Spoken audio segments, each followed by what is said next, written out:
ஏகம்பத்துரையந்தாய் போற்றி, பாகம் பெண்ணொரு ஆனாய் போற்றி, காகாய் கனகத்திரளி போற்றி, கைலை மலையானே போற்றி போற்றி. அரைசனி அன்பற்கடியனுடைய அப்பணி ஆவையோடு ஆக்கை உரை உரை கனிய புகுந்திருண்டுரைக்கே பொய்யிருள் கடிந்த மீச்சுடரே திரைபொறாமன்னும் அமுதத்தின் கடலே திருப்பெருந்துரை உரை சிவனே உரை உணர்வு இறந்து நின்ற உணர்வதோர் உணர்வே யான் உன்னை உரைக்குமாறு உணர்த்தேன். வேத நெறிதலை தூங்க மிகு செய்வத்துறை விளங்க பூத பரம்பரை பொழிய புனிதவாய் மலர்ந்தழுத சீதவளர் வயற்புகழி திருஞான சம்பந்த பாதமலர் தலை கொண்டு திருத்தொண்டு பரவுவாம்.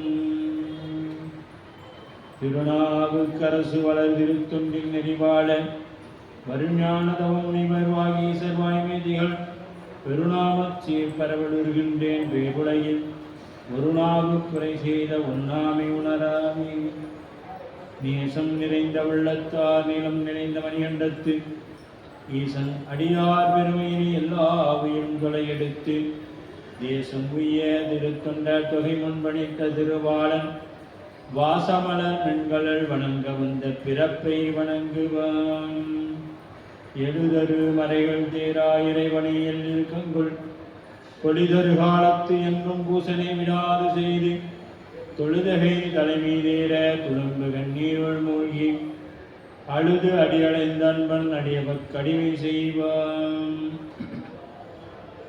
பொன்னி வடகரை சேர்நாரை ஊரில் புழக்கை முக மன்னன் 63 பதிதே மரபு செயல் பண்ண அத்தொண்ட தொகை வகை பல்குமந்தாதி தன்னை சொன்ன மறைக்குல நம்பி பொற்பாதம் துணை துணையே. தூக்கு சீர்பரவு திருத்தொண்டர் தொகை விரிய வாக்கியனால் சொல்ல வல்ல பிராணிகள் வாக்கிய பயனா பதி குன்றையோல் செக்குலா நடி சென்னி இருத்துவம். ஈராண்டு சிவஞானம் பெற்று எந்த மிகண்டார் நினைத்தால் போற்றி, நாராண்ட வல்லடியாறு கருவெறிந்த அருளந்தி நற்றால் போற்றி, நீராண்ட கடந்தை நகர் மறைஞான சம்பந்தன் நிறுத்தால் போற்றி, சீராண்ட தில்லை நகர் உமாவதியார் சம்பதும திருத்தால் போற்றி போற்றி. கைலாய பரம்பரை சிவஞான போத நெறிகாட்டும் என்னை பயில்வாமி மெய்கண்டாம் சந்ததிக்கோ மெய்ஞான பானுவாகி குயிலாரும் பொருள் திருவாவடுதுறை குரு நவசிவாய தேவன் நீடூடி தலைக்கமாடும். உங்களும் எல்லாம் அல்ல என்னுடைய பேரர் கருணையும் குருவருடன் முன்னின்றல் செய்ய தெய்வ சேக்குலார் பெருமானால் அருள் செய்யப்பட்ட பெரிய புராணம் என்னும் திருத்தொண்டர் புராணத்தை தொடர்ந்து சிந்திக்கவும் வழிபாடு செய்வதற்கும் நமக்கு வாய்ப்பு கிடைத்துள்ளது. அவ்வகையிலே அருள் தரும் தேவகிரி அம்மையுடனாகி அருள் நந்துண்டேஸ்வர பெருமான் திருவடித்தாமரைய மனம் உரிமைகளாலே போற்றி வணங்கி அருட்குருநாத திருவடிகளை மனம் உரிமைகளாலே வணங்கி அடியேனை நன்னெருக்கம் ஆற்றுப்படுத்திய ஆசிரியர் பெருமானார் திருவடித்தாமரைகளை முத்தருணங்களாக போற்றி வணங்கியும் மகிழ்ந்து இங்கே எழுந்திருக்கக்கூடிய அத்துணை அடியார்கள் மக்கள் திருவடிகளையும் வணங்கி வகுப்பினை சிந்திக்க முற்படுகின்றோம். உலகெலாம் உணர்ந்தோதற்கரியவன் உளவுளாவிய நேமணிவேணியன் அழகில் சோதியன் நம்பளத்தாடுவான் மலர் சிலம்படி வாழ்த்தி வணங்குவான். உலகெலாம் என்று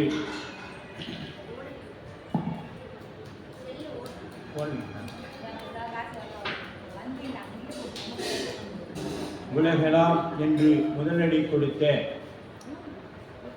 தெய்வ சேக்குலார் பெருமானால் தொகுக்கப்பட்ட பெரிய புராணம் என்னும் திருத்தொண்டர் புராணத்தை நாம் தொடர்ந்து சிந்திக்கக்கூடிய ஒரு வாய்ப்பு நமக்கு கிடைத்துள்ளது. அவ்வகையிலே இன்றைய நன்னாளாகிய வைகாசி பூச நட்சத்திரம் இந்த நன்னாளானது நமினந்தி அடிகளும் தெய்வ சேக்குலார் பெருமானுடைய குருபூசை நன்னாளாக போற்றக்கூடிய இந்த நல்ல வேளையிலே நாம் அவர் அரச பதவியெல்லாம் துறந்து திருத்தொண்டர் புராணத்தை எழுதினார். இப்பொழுது சைவம் தலை துவங்க அரசு பணியேற்கக்கூடிய மூர்த்தி நாயனாரை பற்றி நாம் சிந்திக்க இருக்கக்கூடிய இந்த ஒரு வகுப்பு. சென்ற வகுப்பானது காணநாடன் என்று சொல்லப்படக்கூடிய சமண மதத்தை சார்ந்த மன்னன் உயிரிழக்க அதை அவருக்கு வாரிசு இல்லாத காரணத்தால் அந்த நாட்டை யார் ஆள்வது என்ற ஒரு கேள்வி ஏற்பட்டது. அரசன் இல்லாத நாடு உயிரில்லாத உடம்பு போல என்று உதாரணத்தோடு நாம் சென்ற வகுப்பானது சிந்தித்திருந்தோம். அவ்வகையிலே அந்த நாட்டிற்கு ஒரு நல்ல அரசன் வேண்டும் என்று கருதிய காரணத்தால் மூர்த்தி நாயனார் இறைவனிடத்திலே சென்று தங்கள் திருப்பணிக்கு இடையூறு ஏற்படாத வகையில் ஒரு மன்னன் ஆட்சி செய்ய வேண்டும் என்று இறைவன் திருவடியிலே சொக்கநாதரிடத்தில் விண்ணப்பிக்க, மீனாட்சி அம்மையுடனாகிய சொக்கநாத பெருமான் அவர் அசரீதியாக கனவிலே சென்று, நீ இனி ஆட்சி செய்து உன் விருப்பம் பணிகள் எல்லாம் செய்து எம்மிடத்தில் வருவாய் என்று அசரீதியாக சொல்ல, முந்தை செயல் அமன் போய் முதல் சைவம் ஓங்கில் சிந்தை சிவமே தெரியும் மூர்த்தியார் அருள் வாக்கில் போய் அசரீதி வாக்கா சொல்றாங்க. அதன் அடிப்படையில் அடுத்த நாள் காலை பொழுது அந்த சமண மன்னன் உயிரை பிரிந்து யார் முதல்வராக முதலமைச்சராக வர வேண்டும், மன்னனாக வர வேண்டும் என்ற அங்கே இருக்கக்கூடிய மந்திரிகள் எல்லாம் ஒரு ஆலோசனை கூட்டத்தை கூட்டுகின்றார்கள். அவரிடத்தில் ஒரு முடிவு எட்டப்படாத காரணத்தால் பட்டத்து யானையின் கையிலே கண்ணை கட்டிவிட்டு அதை அனுப்புகின்றார்கள். அது யாரை காண்பிக்கின்றதோ அவர்களை நாம் ஆட்சி செய்ய வைக்கலாம் என்ற ஒரு மனதாக ஒரு முடிவு எடுக்கப்படுகிறது. அந்த முடிவின் அடிப்படையிலே அங்கே பட்டத்து யானை கண்ணை கட்டி பூசைகள் எல்லாம் செய்து அனுப்புகின்றார்கள். அது சொக்கநாத பெருமானை வழிபாடு செய்துவிட்டு வெளியே கோபுரத்தில் வந்து நின்று கொண்டிருந்த நம்முடைய நாயனார் மூர்த்தி நாயனாருடைய அவரை தூக்கி தன்னுடைய பிடரின் மேல் வைத்து கொண்ட அந்த யானை அவரை அரசனாக பதவியேற்க ஆகம நூல் பிரகாரம் வேள்விகள் எல்லாம் செய்யப்பட்டு, வேள்விச்சாலைகள் அமைத்து வேள்விகள் எல்லாம் செய்யப்பட்டு அவருக்கு தீர்த்தம் விடுகின்றார்கள். அவருக்கு அந்த நீராடல் என்பது தனக்கு திருநீரே நீராடலாக இருக்கும் என்று சொல்லிக்கொண்டு அந்த பதவியை ஏற்க உண்டான ஏற்பாடுகள் எல்லாம் நடைபெற்று கொண்டிருக்கிறது. அந்த அளவிலே சென்ற வகுப்பானது நமக்கு நிறைவு செய்யப்பட்டிருந்தது. வையகம் முறை செய்குவானாகில் வயங்கு நீரே செய்யும் அபிடேகமும் ஆக செழுங்கலன்கள் ஐயன் அடையாளமும் ஆக அணிந்து தாங்கும் மொய்க்கும் சடைமா முடியே முடியாவது என்றார்.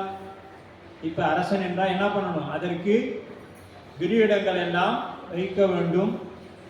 அவர் எனக்கு கிரீடம் எல்லாம் வேண்டாம், அதற்கு பதிலாக என்னுடைய இந்த சடாமுடியே எப்பொழுதும் என்னிடத்தில் இருக்கும் என்று சொல்லிக் கொள்கின்றார்.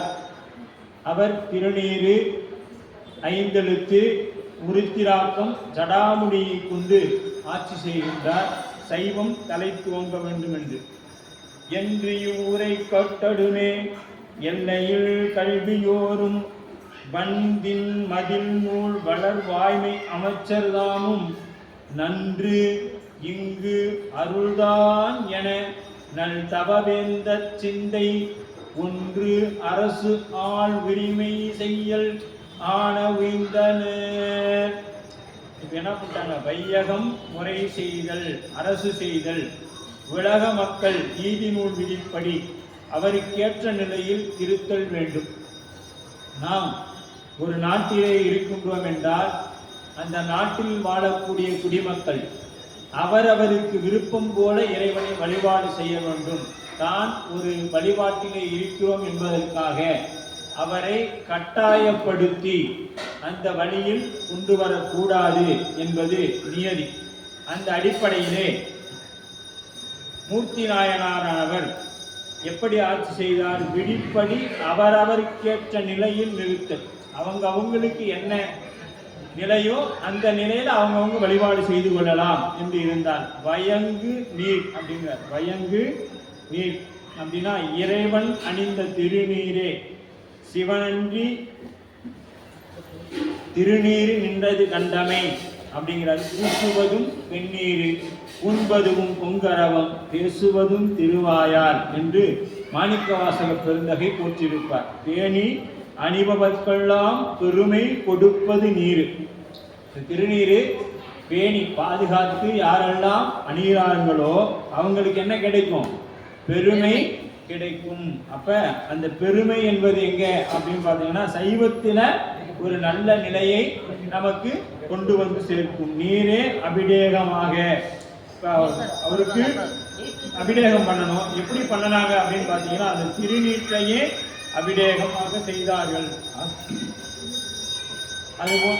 அது போன்று அவர் செய்திருந்தார். எல்லையில் கல்வியோர் வேத ஆகமங்களில் வல்லுனர் மெய்வாள் தரு நூலறிவின் மிகு மாந்தர்கள் அப்படின்னு சொல்லியிருப்பாரு. 7வது பாடல் 42வது பாடல் பாருங்க.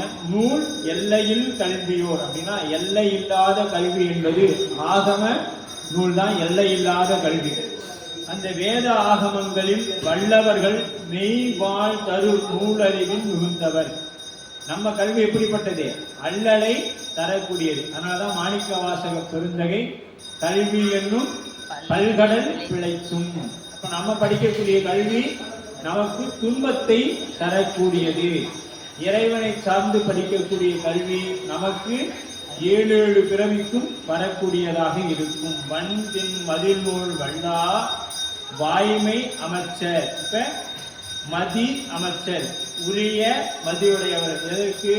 சைவத்தை சார்ந்து அந்த நாட்டின் மக்கள் மீது அன்பு கொண்ட உரிய அமைச்சர்கள், அதான் மதி அமைச்சர்கள் அப்படின்னு சொல்லி. இப்போ கொண்டு கூட்டுதல்ல போய் பார்க்கணும்.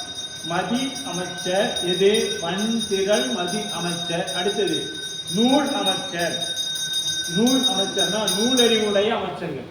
அந்த ஆகம நூல்களை எல்லாம் கற்று எவ்வாறு நாம் வழிபாடு செய்ய வேண்டும், ஆட்சி செய்ய வேண்டும் என்று தெரிந்து கொண்டு அவ்வகையிலே ஆட்சி செய்யக்கூடிய அமைச்சர்கள். அவர்கள் நூல் அமைச்சர்கள் என்றும். வளர் அமைச்சர்கள் அப்படின்னா சோர்வுற்று எப்பொழுதும் சுறுசுறுப்பாக சோர்வுற்று இருக்கக்கூடிய அந்த வளத்திற்குரிய வாய்மை அமைச்சர்கள். வளத்திற்குரிய சிந்தனையில் இருக்கக்கூடிய அமைச்சர்கள். வாய்மைனா வாய்மை உடைய உண்மையாக அரசுக்கும் மக்களுக்கும் அந்த குடிக்கும் உண்மையாக இருக்கக்கூடியவர்கள். அதனாலதான் பாருங்க மதி நூல் வளர் வாய்மை அப்படிங்கிறத மதி அமைச்சர், நூல் அமைச்சர், வளர் அமைச்சர், வாய்மை அமைச்சர் என்று நாம கொண்டு கூட்டி படிக்கலாம். வன் அப்படின்னா மதிக்கு வன்மையாவது எதுவாயினும் கலங்காமிக்கும். நம்ம மதிக்கு துன்பத்தை தரக்கூடிய எதுனாலும் கலங்காம இருக்கக்கூடியவங்கன்னு சொல்லலாம். எண்ணியவற்றை எண்ணியபடி முடிக்கும் உறுதிப்பாடு, அது திண்மை. ஒன்றை எடுத்துக்கொண்டோம்னா அந்த காரியத்தை எண்ணியவாறே எண்ணியபடி செய்து முடித்தல். நூல் அறிவு ஆகு பெயர். நூல் அறிவுங்கிறது ஆகு பெயர். வளர்க்கும் பிற வினைகள்.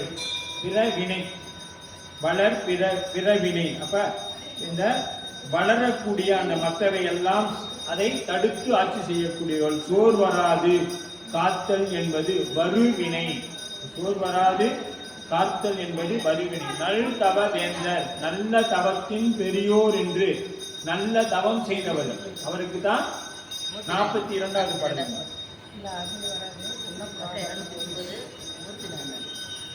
நல் தவம் வேந்தர், நல் தவம் செய்ய வேந்தர் சிந்தை அப்படிங்கிறார். 1. இப்ப நல்ல தவத்தை செய்யக்கூடியவர். இப்ப அரசராகப்பட்டவர் எப்படி இருக்கணும்? நல்ல ஒழுக்க சீலர்களாகவும் இருக்கும். நல்ல தவம் செய்த ஒழுக்கமுடையவர்களாக இருக்கும். நல்ல தவம் சிவபெருமான் திருத்தொன்று சிந்தை ஒன்று அல்லாது மனதில் இசைந்த வேறொன்று இல்லை. இப்ப சிவபெருமானுடைய அந்த சிந்தனை மட்டும்தான் அவருக்கு இருக்குது. தவம்னா என்னன்னு சொல்லியிருக்கோம் நம்ம புராணத்துல. யோகம். எது? சிவபெருமானுக்கு சிவபூசை செய்வது யோகம், சரியை, கிரியை. அதுவே தவம். அதனாலதான் மாணிக்க வாசக பெருந்தகை நானேயோ தவம் செய்தேன் சிவாய. சிவாய நம்ம எல்லாருக்கும் கிடைச்சிடாது. அதுக்கு என்ன பண்ணிருக்கணும்? நாம தவம் செய்யணும். ஆனா தவம் உடையோர்க்கே. சாதாரணமா ஒருத்தருக்கு தவம் அமைஞ்சிடாது. இப்ப தவம் கிடைக்குதுன்னா என்ன பண்ணணுங்க? நீங்க தவம் செய்திருக்கணும். தவம் செய்யலைன்னா சிவபெருமான ஆலயத்திலேயோ சிவபெருமானுக்கோ நம்மளால என்ன செய்ய முடியாதுங்க? பூசை செய்ய முடியாது. பூசை செய்யணும்னா தவம். அதற்கு அப்ப நானேயோ தவம் செய்தே சிவாய நம என பெற்றேன், சிவாய நம என பெற்றேன் தவம் செய்தேன். கொண்டு குட்டியும் அதை நாம விளக்கு எடுக்கு. இப்ப தவம் பண்ணனதுனால சிவாய நம கிடைச்சிச்சு. சிவாய நமேன்னு இருந்ததுனாலதான் எனக்கு தவம் வாய்த்தது. ரெண்டு பக்கமும் நீங்க எடுத்து. அப்படி இங்க நல் தவம் அப்படிங்கிறது சிவபெருமானை. நல் தவம்னா சிவபெருமானை திருத்தொண்டு சிந்தை உண்டு. அவருக்கு மூர்த்தி நாயனாருக்கு என்ன சிந்தை? சிவபெருமானுக்கு சந்தனச்சார்ந்த அரசி பூச வேண்டும் என்கிற ஒரே சிந்தனை தான். வேற எந்த சிந்தனையும் அவரிடத்தில் இருப்பதில்லை. அரசாழ்வர் உரிமை. அப்ப அரச முடி சூடுதற்கு உரிய சடங்குகள் எல்லாம் இப்பொழுது நடந்து முடிந்திருக்கிறது. என்ன பண்ணாங்க? அபிஷேகம் பண்ணாங்க. அதுக்குண்டான அனைத்து பணிகளும் நிறைவேற்றப்பட்டது என்றார். 43வது பாடல். மாடு எங்கும் நெருங்கிய மங்கள ஓசை மல்க சூடும் சடை மௌழி அணிந்தவ தொல்லை ஏனம் தேடும் கலலார் திரு ஆளவாய் சென்று தாழ்ந்து நீடு களிற்றின் விசை நீள் மருங்கு ஊடு போந்த நெருங்கிய மங்கள ஓசை மல்க. இங்க பல வகையான அந்த ஓசைகள், இசைக்கருவிகள் வாசிக்கப்படுகிறது. அப்ப மாடு எங்கும் நெருங்கிய மங்கள ஓசை. மாடுனா அங்க இருக்கக்கூடிய இடங்கள் எங்கும் மாளிகைகளும் அந்த மாடங்கள் என்று சொல்லப்படும். அங்க இப்படி எங்கேயும் சுற்றி என்ன பண்ணுதுங்க? மங்கள வாத்தியங்கள் நிகழ்வு. மக்களின் பல வகையான வாழ்த்து ஓசைகளும். இப்ப மன்னன் வாழ்க, மூர்த்தியார் வாழ்க, அழகர சிவசிவ இப்படிங்கிற அந்த மங்கள ஒலிகள் எல்லாம் அங்கே நிறைந்திருக்கிறது. சடை சூடும் மௌலி அணிந்தவர். இப்ப முடிசூட்டி கொண்ட சிறப்பு இயல்பு கூறப்படுகிறது. சடைமா முடியே முடியாவது அப்படிங்கிற. இப்ப அங்க என்ன பண்ணணும்? முடிசூடி கொள்வதற்கு விரிகடம் சூட்ட வேண்டும். இவர் என்ன பண்றாருங்க? எனக்கு அந்த சடையே மகுடமாக இருக்கும் அப்படின்ட்டார். சடையே. அதனாலதான் உண்மையார் உலகாண்டவர். அந்த சடாமுடி மகுடமாக இருக்கும். எது? கிரிகடமே எனக்கு மகுடமாக இருக்கும். பன்றி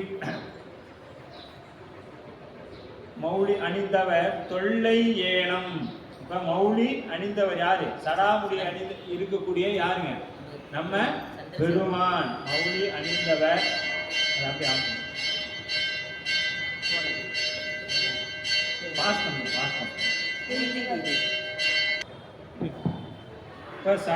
சடைமாமுடியே முடியாவது. முடிச்சுட்டி கொண்ட சிறப்பியல்பை சொல்லியிருக்கின்றார்.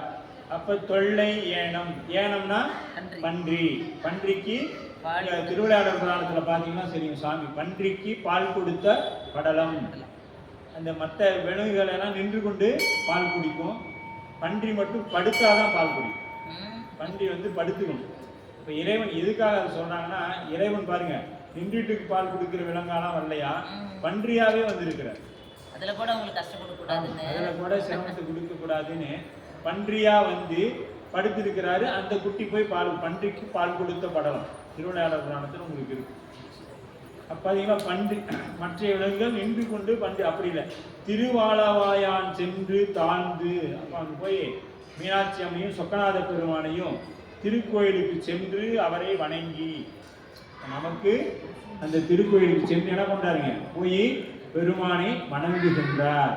ஏன்னு கேட்டோம்னா, இவருக்கு பெருமானை வணங்குவதுதான் பணி, அவருக்கு தொண்டு செய்யறது தான் இவருடைய வேலை. அப்படி இருக்கும் வேலையில அங்க போய் பெருமானை வழிபாடு செய்கின்றார். சென்று அரச முடி சுற்றி கொண்டவுடன் முத்தியார் செய்த முதல் செயல். முடி சுற்றி கொண்டவுடன் முதல்ல எங்க போறாருங்க? நேரா சொக்கநாதர் போய் வழிபாடு செய்கிறார்.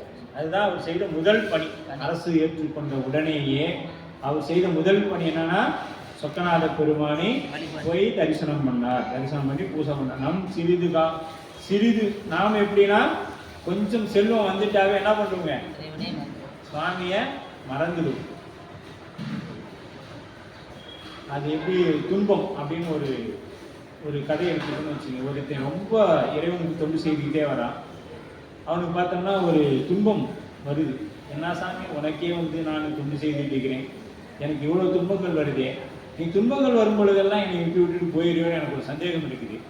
அதனால நீ எப்பொழுதும் என் கூட இருக்கிற மாதிரி பாருங்களேன் அப்படின்னு சொல்லி ஒரு விண்ணப்பம் வைக்கிறார். சாமியும் சரி நான் அப்படியே இருக்கிறேன் அப்படின்னு சொல்லிட்டாரு. இப்படிலாம் சொன்னால் ஒத்துக்க மாட்டேன், நீங்கள் சத்தியம் பண்ணுங்கன்னு சொல்கிறார். சரின்னு சாமியும் சத்தியமாக இருக்கிறவங்க கூட அப்படின்னு சொல்லிக்கிறாரு. அப்போ நான் எப்படி நம்புறது நீங்கள் என் கூட இருக்கிறீங்கன்னு அப்படின்னு சொல்லி கேட்குறாரு. அது நீயே சொல்லப்பா, நீ தான் நம்ப மாட்டேங்கிற, நீயே சொல்லு அப்படிங்கிறாரு. நான் நடக்கும் போகிற பாதையிலலாம் நீங்களும் கூட வரணும், உங்கள் காலடியோட தடம் எனக்கு தெரியணும், அப்போ தான் நான் ஒத்துக்குவேன் அப்படின்னு சொல்லி சொல்கிறார். அவன் இன்பமாக இருக்கும் பொழுதெல்லாம் அவன் பின்னாடி திரும்பி பார்க்குறான். 4 கால் தெரியுது, இவனுக்கு 2, சாமிக்கு 2 தெரியுது. அப்படியே போகிறான். துன்பம் வந்துருச்சு. அந்த அன்னைக்கு நடக்கூட பார்த்தீங்கன்னா 2 காலடி தான் இருக்குது. பார்த்தா சாமி போகிறதுதியா, சாமி மறுபடியும் அவர் வேலையை காமிக்கிறாரு. இதெல்லாம் இவருக்கே நல்லதா, துன்பம் வரும்பொழுது நவந்து போயிட்டார் பத்தியா, மனுஷங்க மாதிரி தானே இவரு இருக்கிறாரு அப்படின்னு சொல்லி அவன் சிந்திக்கிறான். சிந்திச்ச பின்னாடி போய் சாமிகிட்ட அடுத்த நாள் கேட்குறான், ஏன் சாமி இதெல்லாம் உனக்கே நியாயமா, இன்பம் வரும் பொழுதெல்லாம் என் கூடவே இருந்தேன், துன்பம் வந்தோன்னு பத்தியா என்னை விட்டு மனிதர்கள் போல நீயும் கழட்டி விட்டு ஓடிவிட்ட அப்படின்னு சொல்லி கேட்குறாரு. கேட்ட மாத்திரத்தில் இறைவன் சொன்னாரா, நான் ஓடலப்பா, துன்பம் வரும் பொழுது நான் உன்னை தூக்கி என் தோல் மேல வச்சுக்கிட்டேன், அது என்னோட காலடி தான் அது 2 அப்படின்னு சொல்லி சொன்னார். அங்க இருக்கிற காலடி 2 என்னோட காலடி, நான் உன்னை தூக்கி தோல் மேல வச்சுக்கிட்டேன் அப்படின்னு சொல்லி சொன்னார். அதுபோல இன்பம் வந்தா இறைவன் நம்ம பக்கத்துல இருப்பாரு, துன்பம் வந்துருச்சா நம்ம கூடவே நம்மளை தூக்கி தாங்குவார். பெருமான் நம்மை தூக்கி அப்படியே தாங்குவார். அந்த மாதிரி இந்த இடத்துல இன்பம் வந்த உடனே, ஏன்னா நாம இன்பம் வந்தா இறைவன் இடத்துல வருவோம், துன்பம் வந்த உடனே துன்பம் வந்த உடனே இறைவன்கிட்ட வருவோம், இன்பம் வந்த உடனே என்ன பண்ணிடுவோம், மறந்துக்கிட்டு என்ன கேட்டோமோ அது கிடைச்சிட்டு அது ஓடிடுவோம். இது வந்து மனிதனோட இயல்பா இருக்குது. ஆனா மூர்த்தியார் அப்படி இல்லை. இவர் கேட்டதும் அவருக்கு அரச பதவி வேணும்னா கேட்கல, நல்ல ஒரு சைவ மன்னன் ஆட்சி செய்ய வேண்டும் என்றுதான் பெருமான் இடத்துல விண்ணப்பம் வைக்கிறார். அதனால சுவாமி அதை அவரிடத்திலேயே வேண்டுவார் வேண்டுவதே ஈவான் கண்டார். வேண்டத்தக்கது அறிவோய் நீ, வேண்ட முழுதும் தருவோய் நீ அப்படின்னு சுவாமி என்ன பண்ணாரு, என்ன வேண்டனையோ அது இந்த உன்னிடத்திலே தருகிறேன், நீ அதை செய்து கொள் அப்படின்னு சொல்லி முழு அதிகாரத்தையும் மூர்த்தி நாயனார் இடத்திலேயே கொடுத்தார். அப்ப அரசனை மறந்து மரம் பலம் அப்ப நம்ம துன்பத்துல இறைவன்கிட்ட போவோம், இன்பத்துல போக மாட்டார். இவரு அரசனாகிய பிறகு சொக்கநாத பெருமானிடத்தில் வந்து வழிபாடு சென்று தாழ்ந்து கணிற்றின் மிசை போந்தார். அப்ப அரசு முடி சுற்றி கொண்டவுடன் மூர்த்தியார் சென்று முதல் செயல் ஆலவாய் பெருமானை வணங்கினார். இப்ப சிவன் கோயில் ஏன் அவர் வரக்குள்ள எப்படி வந்திருப்பாருன்னு நினைக்கிறீங்க?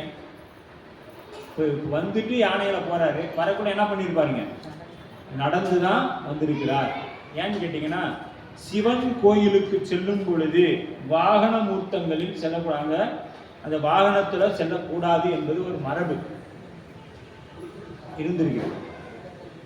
வாகனத்துல செல்லக்கூடாது. இப்போ குதிரையிலையோ இந்த மாதிரி யானையிலையோ இந்த மாதிரிலாம் ஆலயங்களுக்கு போகக்கூடாது என்பது மரபு.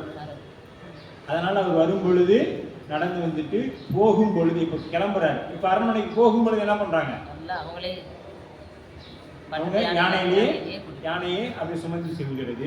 ஆனா நாம இன்னைக்கு பக்கத்திலேயே வீடு இருந்தா கூட என்ன பண்றோம், பைக்ல தான் நடந்தா சொல்றாரு, மருத்துவர்கிட்ட போனோம்னா நடந்தா உங்களுக்கு நல்லது அப்படின்னு சொல்றாரு. நாமளும் ஒரு நாள் நினைப்போம், இல்லைங்க கொஞ்சம் அவசர வேலையா இருக்குது, அதனால நான் வந்துட்டேன் அப்படின்னு சொல்றேன். நீடு களீர். அப்ப திருவருள் வசமாகிய தம்மை எடுத்து பிடரின் மேல் கொண்டு என்று குறிப்பிட, நீடு அப்படின்னா மௌலி அணிந்த என்ற எழுவாய் வினைப்பெயர். இங்க நீடு என்பது அப்படி பிடரின் மேல அப்படி அங்க எப்பொழுதும் இருக்கக்கூடிய இடம் அது அப்படின்னு சொல்றாங்க. நீடு களிற்றின் மிசை நீள் மருங்கு முடுவோந்தார். அப்ப எங்க போறாரு, மறுபடியும் அந்த அரண்மனைக்கு போறார். மின்னும் மணி மாளிகை வாயிலின் வேளம் மீது தன் நின்று இழிந்து தயங்கு ஒளி மண்டபத்தில் பொன்னின் அரிமள் அணை சாவரை கமர் பூங்காட் மண்ணும் குடை நிழல் இருந்தன வையம் தாங்கி. இந்த மணி மாளிகை, அரசரது மாளிகை எப்படி இருக்கும் நினைச்சு பாருங்க. அப்படியே அலங்காரங்கள்லாம் செய்யப்பட்டு மணி மாளிகைகளாக அங்கே அப்படியே மண்டபம் இருக்கு. தயங்கு மணி மண்டபம், அதனுள் கொழுவீற்றிருக்கும் மண்டபம். இப்போ அரண்மனைக்குள்ள மன்னன் வந்தவுடனே முதல்ல அரசாணி அந்த அந்த இருக்கையில் அமருக்கு உண்டான அந்த இடம் எப்படி இருக்குன்னு சிந்திச்சு பார்த்துங்க. இன்னைக்கு நாம ஒருவர் பதவி இருக்கிறாங்கன்னா அந்த இடம் எப்படி இருக்குதுங்க, நல்ல மலர்களால் அலங்கரிக்கப்பட்டு நிறைய அங்கே சிறப்புகள்லாம் செய்யப்பட்டிருக்கும். அந்த மாதிரி பொன்னின் அரிமெல் அணை சிங்கம் சுமந்தது போல அமைக்கப்பட்டது. எப்படி இருக்குதுன்னா, நாம் இப்போ சாமிக்கு சொல்கிறோம்ல, ஓம் ஆமை இருக்கை போற்றி, அரபி இருக்கை போற்றி, சிம்ம இருக்கை போற்றி. அது என்ன சொல்லுவாங்க, சிம்மாசனம். அரசன் அமையக்கூடிய இடத்துக்கு என்ன சொல்லுவாங்க, சிம்மாசனம். அப்ப நாம சுவாமிக்கு எப்படி 7 இருக்கைகள் அமைத்து அதன் மேலே இறைவன் அமர்ந்திருப்பது போல நாம் வழிபாடு செய்கின்றோமோ, அதுபோல அரசனுக்கும் அங்கே இருக்கைகள், அந்த சிம்மாசனம் அமைக்கப்பட்டு இருக்கின்றது. அமைக்கப்பட்டு சாமரை பூக்கால். அப்ப சாமரை இருபுறமும் வெள்ள வீசுதல், உளதாகும் மென்மையான அசைவும் காட்டி. இப்ப வெஞ்சாமரம் என்று சொல்லப்படக்கூடிய, நீங்க அதை திரைப்படங்கள் எல்லாம் பார்த்துருக்கலாம். ஏன்னா அதெல்லாம் சொன்ன ஈஸியா விளங்கும். இப்போ ஆரூர் தியாகேச பெருமானா போகும்போது சுவாமி வரும்போது என்ன பண்ணாங்க, 2 பக்கமும் அப்படியே வெஞ்சாமரம் முத்தி விதானமணி போற்றி கௌரி முறையாலே பக்தரோடு பாவையர் சூழ பழம்பின்னே வித்தக போல வெண்களை மலை மாலை விரதிகள் அத்தன் ஆரூர் ஆதிரையினால் அது வந்தோ முத்து விதானம் மணிப்பொற் கௌரி முறையாலே. அப்படி அந்த முறையா வேகமா கீழேந்து எடுக்கும்போது வேகமா எடுத்து மேலேருந்து வரும்போது அப்படி அழகா மெதுவாக வரணுமா. அப்படிதான் அரசருக்கு அந்த காற்று எப்படி இருக்குங்க, அப்படியே தென்றல் போல இருக்கும்.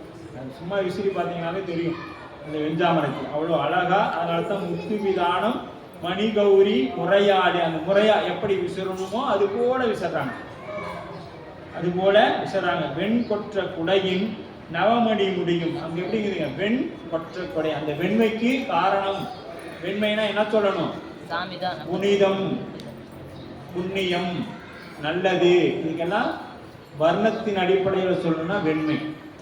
பூசும் நீர் போல் புனிதம். இப்படி வெண்மை என்பது புனிதத்தை குறிக்கக்கூடியதாக இருக்குது. அப்ப அந்த வெண்கொற்ற குடை என்பது என்னத்த, புனிதத்தை வச்சு ஆட்சி செய்யக்கூடியதாக இருக்கும். குடையும் நவமணி முடியும். அது அப்படியே என்ன பண்ணாங்க, நவநத்தினங்கள் எல்லாம் அப்படியே போட்டு அந்த ஆசனங்கள் அலங்கரிக்கப்பட்டிருக்கிறது. இன்னைக்கு நாம அந்த வேள்வி செய்யும் பொழுது அந்த கலசத்துக்கு அடியில சுவாமியை நிறுவும் பொழுது என்ன பண்ணுவோம், அதில் நவரத்தினம் அப்படின்னு சொல்லி கடையில் விற்கக்கூடிய அந்த 9 வகையான அந்த வண்ண மணிகளை வாங்கிட்டு வந்து வச்சிடும். ஆனால் அவங்க அப்போ அந்த காலத்தில் அப்படி இல்லை, உண்மையான அந்த நவரத்தினங்களையே அங்க மணிகளாக தொங்கவிடப்பட்டிருந்தது. சிம்மாசனம் அண்ணுவதற்குரிய சிறப்புடைய அடையாளங்கள், சிறப்பு அடையாளங்கள் இவையெல்லாம் சிவஞான போதத்திலேயே நமக்கு சொல்லப்படும். தாங்குதல் அரசாளுதல் அப்படிங்கிறது. தாங்குதல் அப்படின்னா அரசாளுதல், தாங்கி. இப்ப குடை நிழல் இருந்தன வையம் தாங்கினா வையத்தை அரசாட்சி செய்வதற்காக அப்படிங்கிறார். குளவும் துறை நிதி அமைச்ச குறிப்பின் வைக கலசம் செய் அமன் செயல் ஆயின கட்டு நீங்கி நிலவும் திருநீற்று நெறித்துறை நீடுவாழ. நிலவும் திருநீற்று நெறித்துறை நீடுவாழ உலகு எங்கும் நிரம்பிய சைவம் உயர்ந்து மன்ன. எதுக்கு, குளவு துறை பற்பல துறையில் குறித்து ஒவ்வொரு அமைச்சரும் அவரவருக்குரிய மாதிரி இருக்கிறாங்க. அப்ப குளவும் துறை நிதி அமைச்சர் குறிப்பின் வைக, அந்தந்த அமைச்சருடைய நிதி அமைச்சர் அறநூல் விதித்தபடி ஒழுகவல்ல அமைச்சர்கள். இவங்க எப்படிப்பட்ட அமைச்சர்கள்ங்க, அறநூறுல என்ன சொல்லப்பட்டு இருக்குதோ அதுபோல ஆட்சி செய்யக்கூடிய அமைச்சர்கள் களவும் செய் அமன் செயல் ஆயின கட்டு நீக்கி. அப்ப குறிப்பின் வைக வாக்கினாலோ சொல்லாமலே கண்ணின் பார்வையில் வெளிப்படும் மன்னவனது உட்குறிப்பை அறிந்து பணி செய்யக்கூடியவன். ஒரு மன்னன் ஒரு அமைச்சரை பார்த்தா அவர் எதுக்காக நம்மளை பார்க்கிறாருன்னு உள்குறிப்பு தெரிந்து என்றும், அதுபோல கணவன் மனைவி இருக்கிறாங்க. யாராவது வீட்டுக்கு ஒரு வரம்பரை வந்தோடனே அந்த அம்மா ஒரு சைகை பண்ணோன்னா அவர் புரிஞ்சுக்குவார், என்னதை செய்ய சொல்கிறாங்க அப்படின்ட்டு. ஒன்று தண்ணி கொண்டு வந்து கொடுன்னு சொல்கிறாங்க, இல்லை அவங்களுக்கு இருக்கைகள் போடுங்க அப்படின்னு சொல்கிறாங்க. இப்படிங்கிறதெல்லாம் அந்த கண் அசைவினாலேயே தெரிந்து கொள்வாங்க. அடுத்து அந்த அம்மா பேசுவாங்க கண்ணலியே, அதெல்லாம் இல்லை அப்படின்னு சொல்கிறத அந்த கணவன் புரிந்து கொள்வது போல இன்றும் அந்த ஒரு ஒற்றுமை. அதுபோல் இங்கே என்ன பண்ணுறாங்க, அரசன் பார்வை பார்த்த மாத்திரத்திலேயே இவர் எதற்காக நம்மை பார்க்கின்றார், நம்ம துறையில என்ன பிரச்சனைன்னு ஆய்வு செய்து உடனே அதை நிறைவேற்றக்கூடிய அமைச்சர்களாக இருந்தாங்க. அதுதான் குறிப்பின் வைக அப்படிங்கிறார். குறிப்பின் வைக அப்படின்றார். கலகம் கட்டு. அப்ப கலகமாவது தம்மில் இல்லாது பிற சமயத்துக்கு இடையூறு விளைவிக்காது. அப்ப கலகம் கட்டு அப்படின்னா தன்னால பிற சமயங்களுக்கும் பிற சமயங்களால் நமக்கும் இடையூறு ஏற்படாமல். இப்ப சைவம் என்னைக்குமே மற்ற சமயத்தை வேண்டாம் என்றோ விமர்சனமோ செய்யாது. சைவம் மற்ற சமயங்களை என்னைக்கும் விமர்சனங்கள் செய்யாது. நம்ம படித்து நம்ம நண்பர்களாக நாமளே பேசணும்னா கூட சைவம் பெருசு வைணவம் பெருசுன்னு பேசணும்னா சிவபோகசாரத்தில் என்ன சொல்லுது, கற்க இடர்பட்டு கற்றவர்வார் கற்றையெல்லாம் பின் நாய் போல சல்லனவோ. நீ போய் படித்து ஒரு சண்டையிடுறதுக்காகவா, நீ நாய் மாதிரி குலைக்கிறதுக்காக படித்த உன்னையே நீ உன் ஆன்மாவை முன்னேற்றிக் கொள்வதற்காக நீங்கள் நூல்களை கற்றுக்கொண்டீர்கள், பாடம் கேட்டீர்கள். ஆக அதை வைத்துக்கொண்டு நம்ம என்ன பண்ணணும், போய் அதை அறியாதவனிடத்தில் பேசக்கூடாது. அறியாதவர்களிடத்தில் அதை பற்றி பேசினால் அது பேசுபவருக்குத்தான் பாவம், குற்றம். அதனால் அந்த மாதிரிலாம் இல்லை. சைவம் அப்படிலாம் இடையூறு செய்யாமல் மற்ற சமயத்தோடு நீவும் வழிபாட்டு செய்து கொண்டே இருக்கும், நாங்கள் எங்கள் வழிபாட்டை செய்யணும். இப்படித்தான் சைவம் இருக்கும். நம்மளா போக மாட்டோம், வந்தாக்க விடவும் மாட்டோம். நம்மளா போய் எதையும் செய்யாதேன்னு சொல்ல மாட்டோம். நம்ம தடை செய்யும் பொழுது நாம் அது பெருமான் கருணையினால இதுவரையும் சைவம் இத்தனை காலமாக வென்று கொண்டு தான் வந்து கொண்டிருக்கு. செயலின கட்டு நீக்கி இல்லைகளின் தொடர்பு முற்றும் நீக்கி கட்டு சைவத்தை விளங்க ஒட்டாமல் செய்த பந்தங்கள் மலக்கட்டு நீக்கிய உயிர் தலைக்கும் என்ற உண்மையை காண்க. கட்டு நீக்கி தன்னார நீரிட்டு, கட்டு நீக்கி தன்னார நீரிட்டு பட்டி மண்டபம் ஏற்றினை எற்றினோடு இரண்டும் அரியணையே. மாணிக்கவாசகர் பெருந்தகையோட வாக்கு. அப்ப அந்த கட்டு அப்படின்னா என்ன, ஆணவமல கட்டு. அந்த கட்டை நீக்கணும்னா என்ன பண்ணும், அதை விட இன்னும் 2 கட்டு மேலையும் கீழே இழுத்து கட்டினோம்னா அந்த கட்டை என்ன ஆகி போயிடுங்க, தளர்வு ஏற்படும். இப்ப ஆணவத்தை நீக்கணும்னா இறைவன் நமக்கு என்ன பண்றான், கண்மம் மாயை என்கின்ற 2 கட்டுகளை அந்த கட்டுக்கு பக்கத்துல கட்டுறார். ஒரு உச்சிக்கட்டில் இறுக்கி ஒரு புல் சுமை, ஒரு புல், அந்த புல்லெல்லாம் பிடிங்கி நம்ம சுமை கட்டிட்டோம். கட்டின பிறகு நடுவில் கட்டிடுவீங்க. கட்டின பின்னாடி இப்போ நம்ம இன்னும் இந்த வாரத்துலையும் இந்த வாரத்துலையும் கட்டினா என்ன ஆகிடுங்க, நடுவில் இருக்கிற அந்த கட்டு தளர்ந்து. நாம் இன்னும் சொல்ல போனால் நம்ம எடப்பாடியில் செய்யக்கூடிய தொழில் என்னங்க, துண்டு. ஆமாம், கட்டு கட்டுறோம். என்ன பண்ணுறோம், கையில் கட்டுறவங்களுக்கு தான் அது தெரியும், மிஷினில் கட்டுறவங்களுக்கு ஒரே மாதிரி வந்துடும். கையில் கட்டினோம்னா இந்த பக்கம் கட்டு கட்டணும்னு இந்த முதல்ல அதுக்கு முன்னாடி ரொம்ப கஷ்டப்பட்டு டைட்டாக கட்டி இருக்கிற கட்டு என்ன இருங்க, தளர்வாக இருக்கும். அது போல தான் ஆணவ மலை கட்டு என்பதை நீக்கணும், அடக்கணும் அப்படின்னா பக்கத்தில் 2 கட்டை கட்டினோம்னா ஆணவம் ஒடுங்கி நிற்கும். அப்படிங்கிறதுனால தான் சுவாமி என்ன பண்ணாருங்க, கண்மம் மாயை என்கின்ற 2 கட்டை போடுறார். போட்ட உடனே இந்த ஆணவ கட்டு என்ன ஆயிடுது, தளர்வு ஏற்பட்டு. அதனால கட்டு சைவத்தை விளங்க ஒட்ட, இது என்ன பண்ணாது, சைவமாகிய சிவபெருமானை விளங்க ஒட்டாம செய்யும். இந்த வகுப்புல நம்ம பார்க்க போறோம், சைவ சித்தாந்த வகுப்புல அந்த அகம் பிரம்மாஸ்மி, அதாவது அகத்திலும் இருக்கிறார் அண்டத்திலும் இருக்கிறார். அதைத்தான் அது வேதம் தவறாக சொல்லவில்லை, நாம் எடுத்துக்கொண்ட பொருள் தவறாக தான் எடுத்துக்கிறோம். நானே கடவுள் பிரம்மம் அப்படிங்கிறது இல்லை, நமக்குள்ளும் இருக்கிறார், கடந்தும் இருக்கிறார். அதுக்கு பாரிடை ஐந்தாய் பறந்தாய் போற்றி, நீரிடை நான்காய். இப்படி பார்த்தீங்கன்னா ஒவ்வொன்றா குறைஞ்சிக்கிட்டே வரும். அந்த ஆகாய தத்துவம் மட்டும் அப்படியே நிற்கும். இது அஞ்சுலேயும் இருக்கும், நாலுலேயுமே கலந்து இருக்கும், தனித்து இருக்கும். அது நீங்கள் அந்த பாரிடை ஐந்தாய் போற்றியில் பார்த்தீங்கன்னா அப்படியே நாலுலேயும் ஐந்துலேயும் கலந்து இருக்கும். பாரிடை ஐந்தாய் பறந்தாய் போற்றி, நான்காய் நிகழ்ந்தாய் போற்றி, மூன்றாய் விளைந்தாய் போற்றி. அப்படியே குறைஞ்சிட்டே வரும். ஆகாசத்தில் வெளியிடை ஒன்றாய் விளைந்தாய் போற்றி. அப்போ அங்கே ஒன்றாய் அப்படியே இருக்கிறார் சுவாமி. அவர் தான் என்ன பண்றாரு, ஐந்தா விரிகிறார். ஒன்றாய் இறந்ததுதான் ஐந்தா விரியுது. ஆனா அது எல்லாத்துலயும் கலந்தும் இருக்குது, கடந்தும் இருக்குது. அதனாலதான் சிதம்பரம் என்ன தத்துவம், ஆகாய தத்துவம். சிதம்பரம் ஆகாய தத்துவம். இப்ப ஆகாயம் என்கிறது நமக்கு புரியுது, ஐந்து நிலங்கள் ஐந்து பூதங்களிலும் இருக்குது, அதை கடந்தும் நிற்குது. அதனாலதான் சிதம்பரத்துக்கு ஏன் ஆகாய தலம் வந்தா, கடந்தும் இருக்கக்கூடியவராக இருக்கிறதா. அப்ப கலகமிடும் அமன் உருட்டு கையர். அப்ப அந்த அமணர்கள் எப்படிப்பட்டவங்கன்னா, உயிர் கொல்லாமை என்கின்ற கொள்கையில் நின்றுக்கிட்டு உயிரை கொல்லக்கூடியவர்களாக இருக்கிறாங்க அப்படிங்கிறது. நிலவும் வாழ நிலவுதல். நிலவுதல் அப்படின்னா அழிவில்லாத இருத்தல். நிலவுதல் அப்படிங்கிறது அழிவில்லாது இருத்தல். நிலவும் திருநீற்று நெறி துறை நீடு வாழ உலகெங்கும் நிரம்பிய சைவம் உயர்ந்து மன்ன. உலகெங்கும் அது செல் ஏதோ போயிடுச்சு.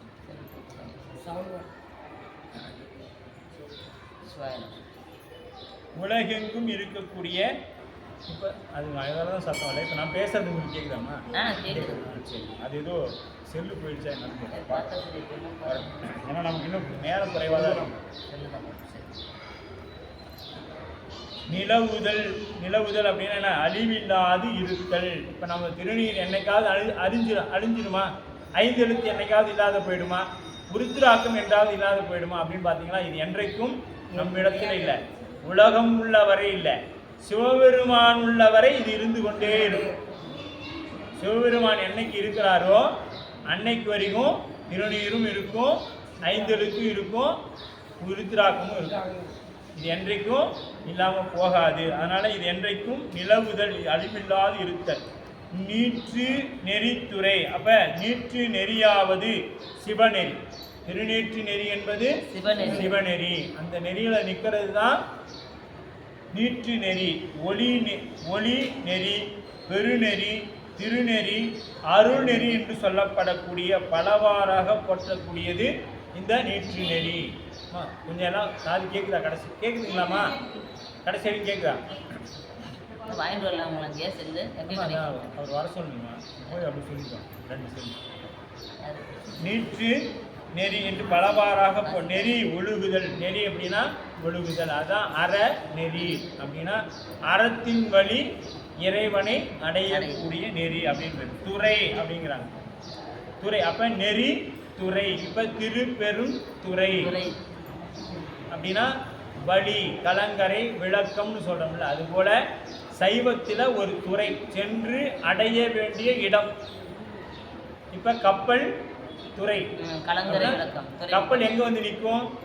அந்த துறை முகத்துல தான் வந்து நிற்கும். அதனால தான் அதுக்கு துறை என்று பெயர். வேற எங்க போனாலும் என்ன ஆயிடுங்க, அந்த கப்பலுக்கு நிற்பதற்கு இடம் கிடைக்காது. அங்க வந்தாதான் அது நிற்கிறதுக்கு இடம். அதனால தான் அதுக்கு துறை என்று பெயர். அது மாதிரி இங்க திருப்பெரும் துறை. ஆன்மாக்கெல்லாம் எங்க போனா நிற்கும்? திருப்பெருந்துறைக்கு போகணும். ஆன்மார்த்தநாதர்கிட்ட போய், அதனால தான் அவர் ஆவியவே நிவேதனமாக எடுத்துக்கிறார். ஆவியவே நிவேதனமாக எடுத்துக்கிறார். அங்க எங்க திருப்பெருந்துறை நம்ம போகணும். அதுதான் துறை அப்படின்னா வழி, இருக்கும் இடம், செல்லும் வழி, இப்படி எல்லாம் சொல்லலாம். படித்துறை. இப்போ ஆற்றுல எங்கே வேணாலும் நம்மளால் இறங்கி குடிச்சிட முடியுமா? முடியாது. இப்போ நம்ம ஆற்றுலேயே சரவங்க நதியில் பார்த்தோம், நமக்கு தெரிஞ்சு படிக்கட்டு இருந்ததா இல்லையா? படிக்கட்டு இருந்தது. அந்த விநாயகருக்கு முன்னாடி பார்த்தீங்கன்னா படி இருக்கும். அப்போ அதுக்கு படித்துறை அப்படின்னு சொல்லி, படித்துறை அப்படின்னு சொல்லி பேர். அதெல்லாம் இருந்தது. இந்த காலப்போக்கில் நம்ம எல்லாம் மறைச்சிட்டார் சுவாமி. போதும் நீங்க இருக்கிற நீர்நிலைகள் எல்லாம் வீண் பண்ணிட்டீங்க. இந்த நீர்நிலையை நீங்க காப்பாற்ற போறதில்லை, இதை நானே பார்த்துக்கிறேன்னு சொல்லி என்ன பண்ணிட்டேன் சாமி. படிக்கட்டு இருந்தா தானே இறங்கி அசுத்தம் பண்ணுவீங்க, படியே இல்லாத பண்ணிடலான்னு பண்ணிட்டேன். அப்படி துறை அப்ப புகுதல், நிற்றல், இருத்தல் முதலிய தொழில்கள் செய்யக்கூடியது நிகழும் இடத்தை குறிக்கும் நெறியும் துறை என்க. அப்ப அதற்கு துறை என்று பெயர். நிலை கொள்ளும் வழித்துறை ஒன்றறியேன். அப்ப சாமி சொல்றாரு, என்ன சொல்வாரு? நிலை கொள்ளும் வழித்துறை ஒன்றறியேன். வேத நெறி தலை துவங்க மிகு சைவ துறை விளங்க. வேத நெறி தலை துவங்க, அப்புறம் மிகு சைவ துறை விளங்க. சைவ துறை விளங்க. யார் வந்தா? திருஞான சம்பந்த பெருந்தகை வர்றார். அவர் வல்லேனா நமக்கு சைவமே அப்படியே இருண்ட காலத்திலே தான் இருந்திருக்கு. பெருமானின் பேரருள் கருணை அப்படியே சுவாமி வந்தாங்க. வந்த மாத்திரத்தில் அப்படியே சைவம் தலைத்து ஓங்கியது. அவர் இல்லைன்னா நமக்கு எதுவுமே கிடைச்சிருக்காது. அதனாலதான் சேக்கிழார் பெருமான் சொன்னார், வேத நெறி தலைத்துவங்க மிகு சைவத்துறை விளங்கு. பூத பரம்பரை கூடிய, பூத பரம்பரைனா எதுங்க? பூதம்னா அடியார் பெருமக்கள், ஆன்மாக்கள் தான். பூத பரம்பரை பொழிய புனிதவாய் மலர்ந்து அழுத.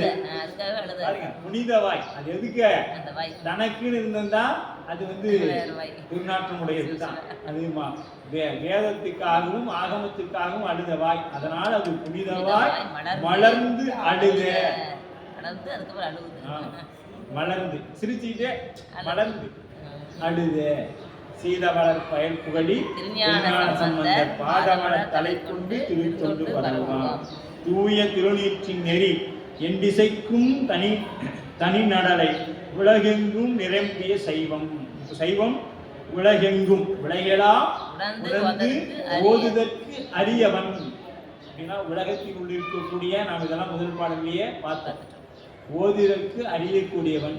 அப்ப அரியவனை நீங்க எளியவன் சொல்றீங்க. சாமி சொல்றாரா இல்லையா? எமக்கு எளியன்.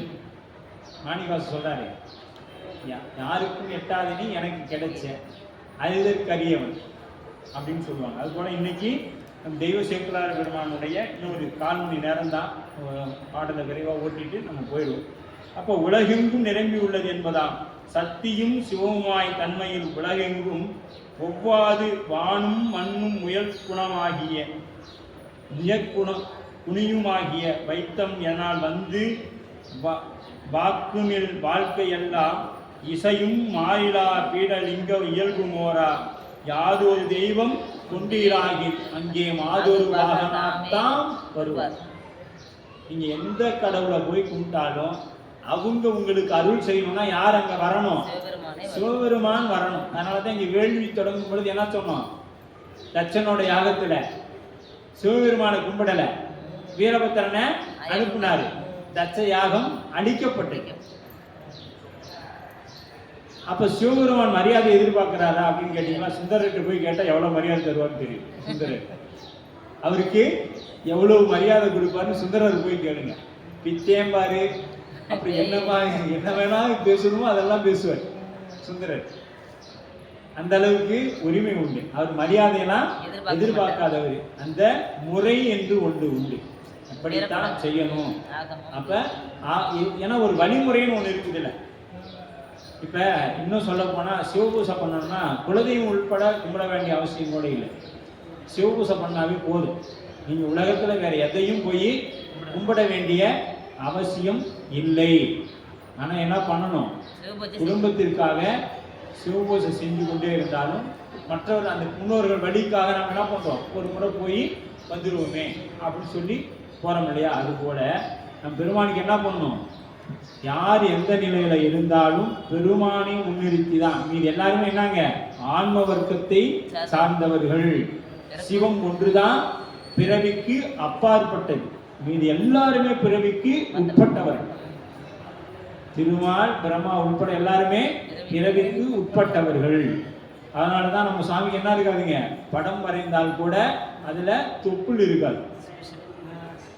ஏன்னா எந்த அன்னையின் வயிற்றிலையும் தாயினி தந்தையினி தான் தனியன் காணேடி. அப்படி இங்க பெருமான் மாதொரு வாகனார் தாம் வருவார். இது சித்தியார்ல சொல்லப்படுது. காதன் மடப்பிடியோடும் களிறு வருவன கண்டே. இப்ப அப்பர் சுவாமி அங்க போறாரு. எங்க கைலாயத்திலிருந்து வந்த அவரு ஆடி. இப்ப ஆடி அமாவாசை யாரெல்லாம் கைலாயம் போகணும்னு நினைக்கிறோமோ போக முடியல அப்படின்னா ஆடி அமாவாசைக்கு எங்க போயிடணும்? திரு ஐயாற்றுப்படை தரிசனம் பண்ண போயிடணும். அங்க போனோம்னா போதும், உங்களுக்கு கைலாயம் போன புண்ணியம் கிடைச்சிடும். இது உண்மை. ஏன்னா நம்ம அடியார்பூர் மக்கள் யாரையுமே கைலாயம் வர சொல்லி சாமி காட்சியே கொடுக்கல. அம்மா போனாங்க, நீ கிளம்பிட்டாங்க. அப்பா போனாரு, நீயும் கிளம்பிட்ட. நான் அங்க வரேன், நீ என்னைய தேடி வர வேண்டாம். நாம இன்னைக்கு என்ன பண்றோம்? பிளைட்டை பிடிக்கிறோம், 1.5 லட்ச ரூபாய் பணத்தை கட்டுறோம், போறோம். பாக்குறோம்னா அங்க போய் யார் ஒருவர் உருகுவார் உள்ளத்துள்ளே அவ்வொருவாய் நிற்கின்ற அருள் தோன்றும். அங்க போனா நமக்கு எப்படி தெரியுது? கைலாயம் பணக்கட்டை அடிக்க வச்ச மாதிரி தெரியுது. ஏன்னா நம்மளோட எண்ணம்லாம் இங்க எப்படி இருக்குது? பணத்து மேலதான் இருக்குது. அங்க போனோம்னா அப்படியே பணக்கட்டை அடிக்க வச்ச மாதிரி தெரியுது. அதனால ஒரு கும்பிடு போட்டு எனக்கு ஒண்ணு அவருக்கு தெரியலீங்க அப்படின்ட்டு வந்துடும். அங்க போனா நமக்கு என்ன தெரியணும்? ஸ்படிகலிங்கமா அப்படியே சுவாமி இருக்கிறார் அப்படிங்கிறது. எப்படி நம்ம உள்ளத்துல இறைவன் வழிபாடு செய்யணுமோ அந்த உருவம் அந்த திருக்கையிலை மலையில் தெரியணும். அப்பதான் நீங்க இத்தனை காலமா நாம பூசை செய்ததின் பலனை அனுபவிக்க முடியும். அங்க போய் கட்டுக்கட்டாதான் தெரியுது அப்படின்னா அப்ப நீ பணத்து மேலதான் கட்டுக்கட்டா மனசு வச்சுக்கிறேன்னு அர்த்தம். நல்லா தெரிஞ்சுக்கணும். அப்படி யார் ஒருவர் உருகுவார் உள்ளத்துள்ளே அவ்வுருவாய் நிற்கின்ற அருளும் தோன்றும் அப்படின்பார். உயர்ந்து மன்ன இங்கு உலகெங்கும் நிரம்பிய சைவம் எஞ்ஞாண்டு மண்ணி இருக்கும் ஒரு தலைவனாகவே அதனுக்கு முயற்சி ஒன்று வேண்டா. எப்பாரிலும் அந்த ஐயம் நீக்கி உயர்ந்த மன்னன் என்றார். ஏனைய சமயங்களுள் தாழ்ந்ததாகவும் அவருடைய சமயம் உயர்ந்ததாகவும் எந்த இடத்துலையும் அவர் சொல்லிக்கொள்ளவே இல்லை. நம்ம அடியார் பெருமக்கள் அவரவர் வழிபாட்டில் அவங்கவுங்க இருந்தாங்க. இவர் தாம் எடுத்துக்கொண்ட கொள்கையில தாம் பெருசு நின்றாங்க. அவ்வளவுதான். அவற்றோடு ஒப்பாதுவது ராமல் மௌனமொழி சென்னியில் வைத்து ராஜாங்கத்தில் அமர்ந்து வைதீக சைவ அழகி தந்தோ அப்படிம்பார் தாயுமானவர் சாமி. அப்ப அந்த மாதிரி என்ன பண்றாரு? அந்த ஜடாமுடியோட உலகத்திலேயே கிரிகடம் இல்லாத சடாமுடியோட சிவபெருமான் போலவே ஆச்சு. அப்படியே பார்வை தோற்றம் எப்படி இருந்ததுங்க? பெருமான் போலவே அவர் அப்படித்தானே இருப்பாரு. ஜடாமுடி, திருநீர், அப்புறம் பாம்பு, இதெல்லாம் வேண்டாம்னு நினைப்போமோ அதெல்லாம் அவர் வச்சிருப்பார். அப்படி முதலின் கண் விழித்தவர் வாய்மை நுணங்கு நூலின் பதம் எங்கும் நிறைந்து விளங்க பவங்கள் மாற உதவும் திருநீரு உயர் கண்டிகை. பாருங்க சுவாமி இந்த இடத்துல சேக்கிழார் பெருமான் கண்டிகைக்கு ஒரு அடை கொடுக்கிறார். உயர் கண்டிகை, உயர் கண்டிகை, அதான் ஒரு அடை கொடுக்கிறார் அந்த இடத்துல. கொண்டவேணி முதன் உண்மையினார் உலகாண்டனர் மூர்த்தியார் உண்மையார் உலகாண்டார் அப்படின்னு சொல்றாரு. முதலின் கண் வெடித்தவர். அப்ப சுவாமிக்கு பேர் என்ன பேருங்க? கண்ணுதலான் தங்கருணை கண்காட்ட வந்தீரி எண்ணுதற்கு எட்டா எழிலார் கடல் இறஞ்சி. சாமி கண்ணுதல் அப்படின்னா 7ஆம் உறுப்புன்னு சொல்லுவாங்க. கண் அப்படிங்கிறது 7ஆம் உறுப்பு அப்படின்னு சொல்லுவாங்க. விழியா என்கிறது விழித்தார் என விழித்தார்ங்கிறதுக்கு விழியார். வந்தார் நின்றார் வந்தார் அப்படின்னா நின்றார் அப்படின்னா வந்தார் இருக்கிறாங்க அப்படின்னு பொருள். அது மாதிரி இங்க விழித்தார் அப்படின்னா விழியார் அப்படின்னா விழித்தார் என பொருள். விழியார் அப்படிங்கிற விழித்தவர் வாய்மை நுணங்கு நூலில். அப்ப இருள் மூடியதோர் காலத்தில் அவ் இருளை பொங்கி ஒளி தரும் பொருட்டு விழித்தவர் திறன். அப்ப அந்த ஒளியை இருளை அகற்றியவர், ஒளியை கொடுத்தவர். ஒரு காலும் நுணங்கன் திறந்து ஒளி தந்தது போல உலகம் உய்யும் பொருட்டு நுணுங்கு மெய்நூல்களாகிய இறைவன் அருளியது. இப்போ மெய்நூல்லாம் எதுக்கு அருளினார் இறைவன் அப்படின்னு பார்த்தோம்னா ஆன்மாக்கள் எல்லாம் உய்வு பெற வேண்டும் என்பதற்காக அந்த நுணங்கு நூல்கள் எல்லாம் அந்நூல்கள் பதம் எங்கும் விளங்க மூர்த்தியார் அரசு செய்தார். இப்போ இந்த நூல்லாம் எங்கும் நிறைந்திருக்கும் பொருட்டாக மூர்த்தி நாயனார் அரசு செய்தார். எப்படி அரசு செய்தார்? நுணங்கு நூல் உண்மை பொருள்களை விளங்கும் வேத சிவ ஆகம சித்தாந்த நூல். நுணங்கு நூல் என்பது வேத ஆகம சைவ சித்தாந்த நூல். உதவும் சாதனமாய் நிற்கும் முதல் முக்தி சாதனங்களில் முதலாக இருப்பது. முக்தி சாதனங்களில் முதலாக இருப்பது இது உதவும் திருநீரு உயர் கண்டிகை. பவங்கள் மாற, பவங்கள்னா பிறவி. பிறவி மாறணும்னா என்ன பண்ணணுங்க? மாற என்ன பண்ணும்? உதவும். அதுக்கெல்லாம் உதவக்கூடியது எது? திருநீரு உயர் கண்டிகை கொண்ட வேணி. இதெல்லாம் நமக்கு என்னத்தை கொடுக்கும்? பிறவி வாராமல் இருப்பதற்கான வழி. நாம பிறவி வாராம இருக்கிறதுக்கு வழியை தேடுறவனா இல்லை. அதெல்லாம் நாம் இல்லை. முதல் உண்மையினால் உலகாண்டவர் மூர்த்தியாளாம். இந்த பிறவிக்கு வாராம இருக்கக்கூடிய இதனை கொண்டு பிறவிக்கு அந்த உலகை ஆட்சி செய்தவர். இவர் எப்படிப்பட்டவர்? பற்று இல்லாதவர். எந்த பற்றும் இல்லாதவர் அப்படின்னா ஏலம் கமல் கோதையார் தம் திறம் என்றும் நீக்கும் சீலம் கொடு வெங்குளன் தெவ்வுடன் வென்று நீக்கி நாளம் தனி நெமி நடாத்தி நலங்கொள் ஊழி காலம் உயிர்கற்கு இடர் ஆன கடிந்து காக்க. ஏலம் கமல் சீலம் அப்படின்னா துறவு நிலை. ஏலம் கொள் சீலம் துறவு அப்படின்னு சொல்லப்படும். இந்த துறவு பேசணும்னா ரொம்ப நேரம் ஆயிடும். வள்ளுவ பெருமான் இல் அறம் அப்படின்னு பாரு. துறவு அறம்லாம் இல்லை, துறவுன்னு தான் சொல்லியிருப்பாங்க. இல் அறம் அப்படின்னா கேட்டீங்கன்னா துறவுக்கு பயிற்சி கூடம் தான் இல்லறம். துறவுக்கு பயிற்சி கூடம் தான் நமக்கு இல்லறம். எப்படின்னு கேட்டீங்கன்னா அந்த அம்மையார் ஒரு 20 ஆண்டு காலம் தாய் தந்தையோட அங்கே இருக்க சுற்றத்தாரோட வளர்ந்துருப்பாங்க. அவங்க திருமணம் செய்து வரும்போது என்ன பண்ணுறாங்க? அந்த வீட்டில் இருக்கிறவங்க சுற்ற நட்பு எல்லாத்தையும் விட்டுட்டு தான் வராங்க. அதுக்கடுத்து கணவனார் துறக்கிறாரானா அவரும் சில விஷயங்களை துறக்கத்தான் செய்கிறார். என்ன பண்ணுறாரு? திருமணமாகி வந்த பிறகு தனக்கென்று எதையும் செய்து கொள்ளாமல் மனைவி குழந்தை பெற்றோர்களுக்காகவே அவர் வாழ்ந்துள்ளார். அவர் கடைசி வரைக்கும் அவர் தனக்காக வாழ்றாரான்னு பார்த்தீங்கன்னா வாழ்ந்திருக்கவே மாட்டார். ஏதாவது அப்படியே தனக்கு ஒரு பிடித்தமான ஒரு உணவு வந்தால் கூட அதை வீட்டில் குழந்தைக்கோ அல்லது மனைவிக்கோ தாய் தந்தையினருக்கோ வேணும். இந்த காலத்தில் இருக்குதான்னு தெரியலைங்க. ஆனால் அந்த காலத்தில் அப்படி தான் வாழ்ந்தாங்க. இந்த காலத்தில் திருமணம் ஆகக்குள்ளேயே நிச்சயம் பண்ணோடனே பொண்ணு என்ன பண்ணுது? வந்தோடனே நாங்கள் தடிக்குடித்தனம் போகிற மாதிரி இருந்தால் இந்த திருமணத்தை பற்றி பேசலாம், இல்லைன்னா அப்புறம் பேசிக்கலாம். ஏன்னா அங்கேயே ஒரு ஆர்டர் போட்டுருக்கு. அப்புறம் இந்த பக்கம் கணவன்கிட்ட வந்து நீ என்னமோ பண்ணிக்கோ, எனக்கு மாதம் ஆனால் ஞாயிற்றுக்கிழமைனா வெளியில் கூட்டிகிட்டு போகணும், தேட்டருக்கு போகணும், மாலுக்கு போகணும், அதெல்லாம் சொல்லி ஒரு லிஸ்ட்டு கொடுத்துரும். இதெல்லாம் இன்றைய நடைமுறையில் இருக்கக்கூடிய பெண்களுடைய நிலை. எல்லாரையும் இல்லை, ஒரு சிலர் அப்படின்னு வச்சுக்கோமே. அப்படி இப்போ துறவு நிலை. இப்போ மூர்த்தி நாயனார் துறவில் 2 பேர் தான், நாவுக்கரசு பெருந்தகையும் நம்ம மூர்த்தி நாயனார். அப்போ சண்டேஸ்வரர் சொல்லலாமா அப்படின்னா, சண்டேஸ்வரர் 7ஆம் வயதிலேயே இறைவனுக்கு காட்சி கிடைத்தது, திருவடி பேரு கிடைக்குது.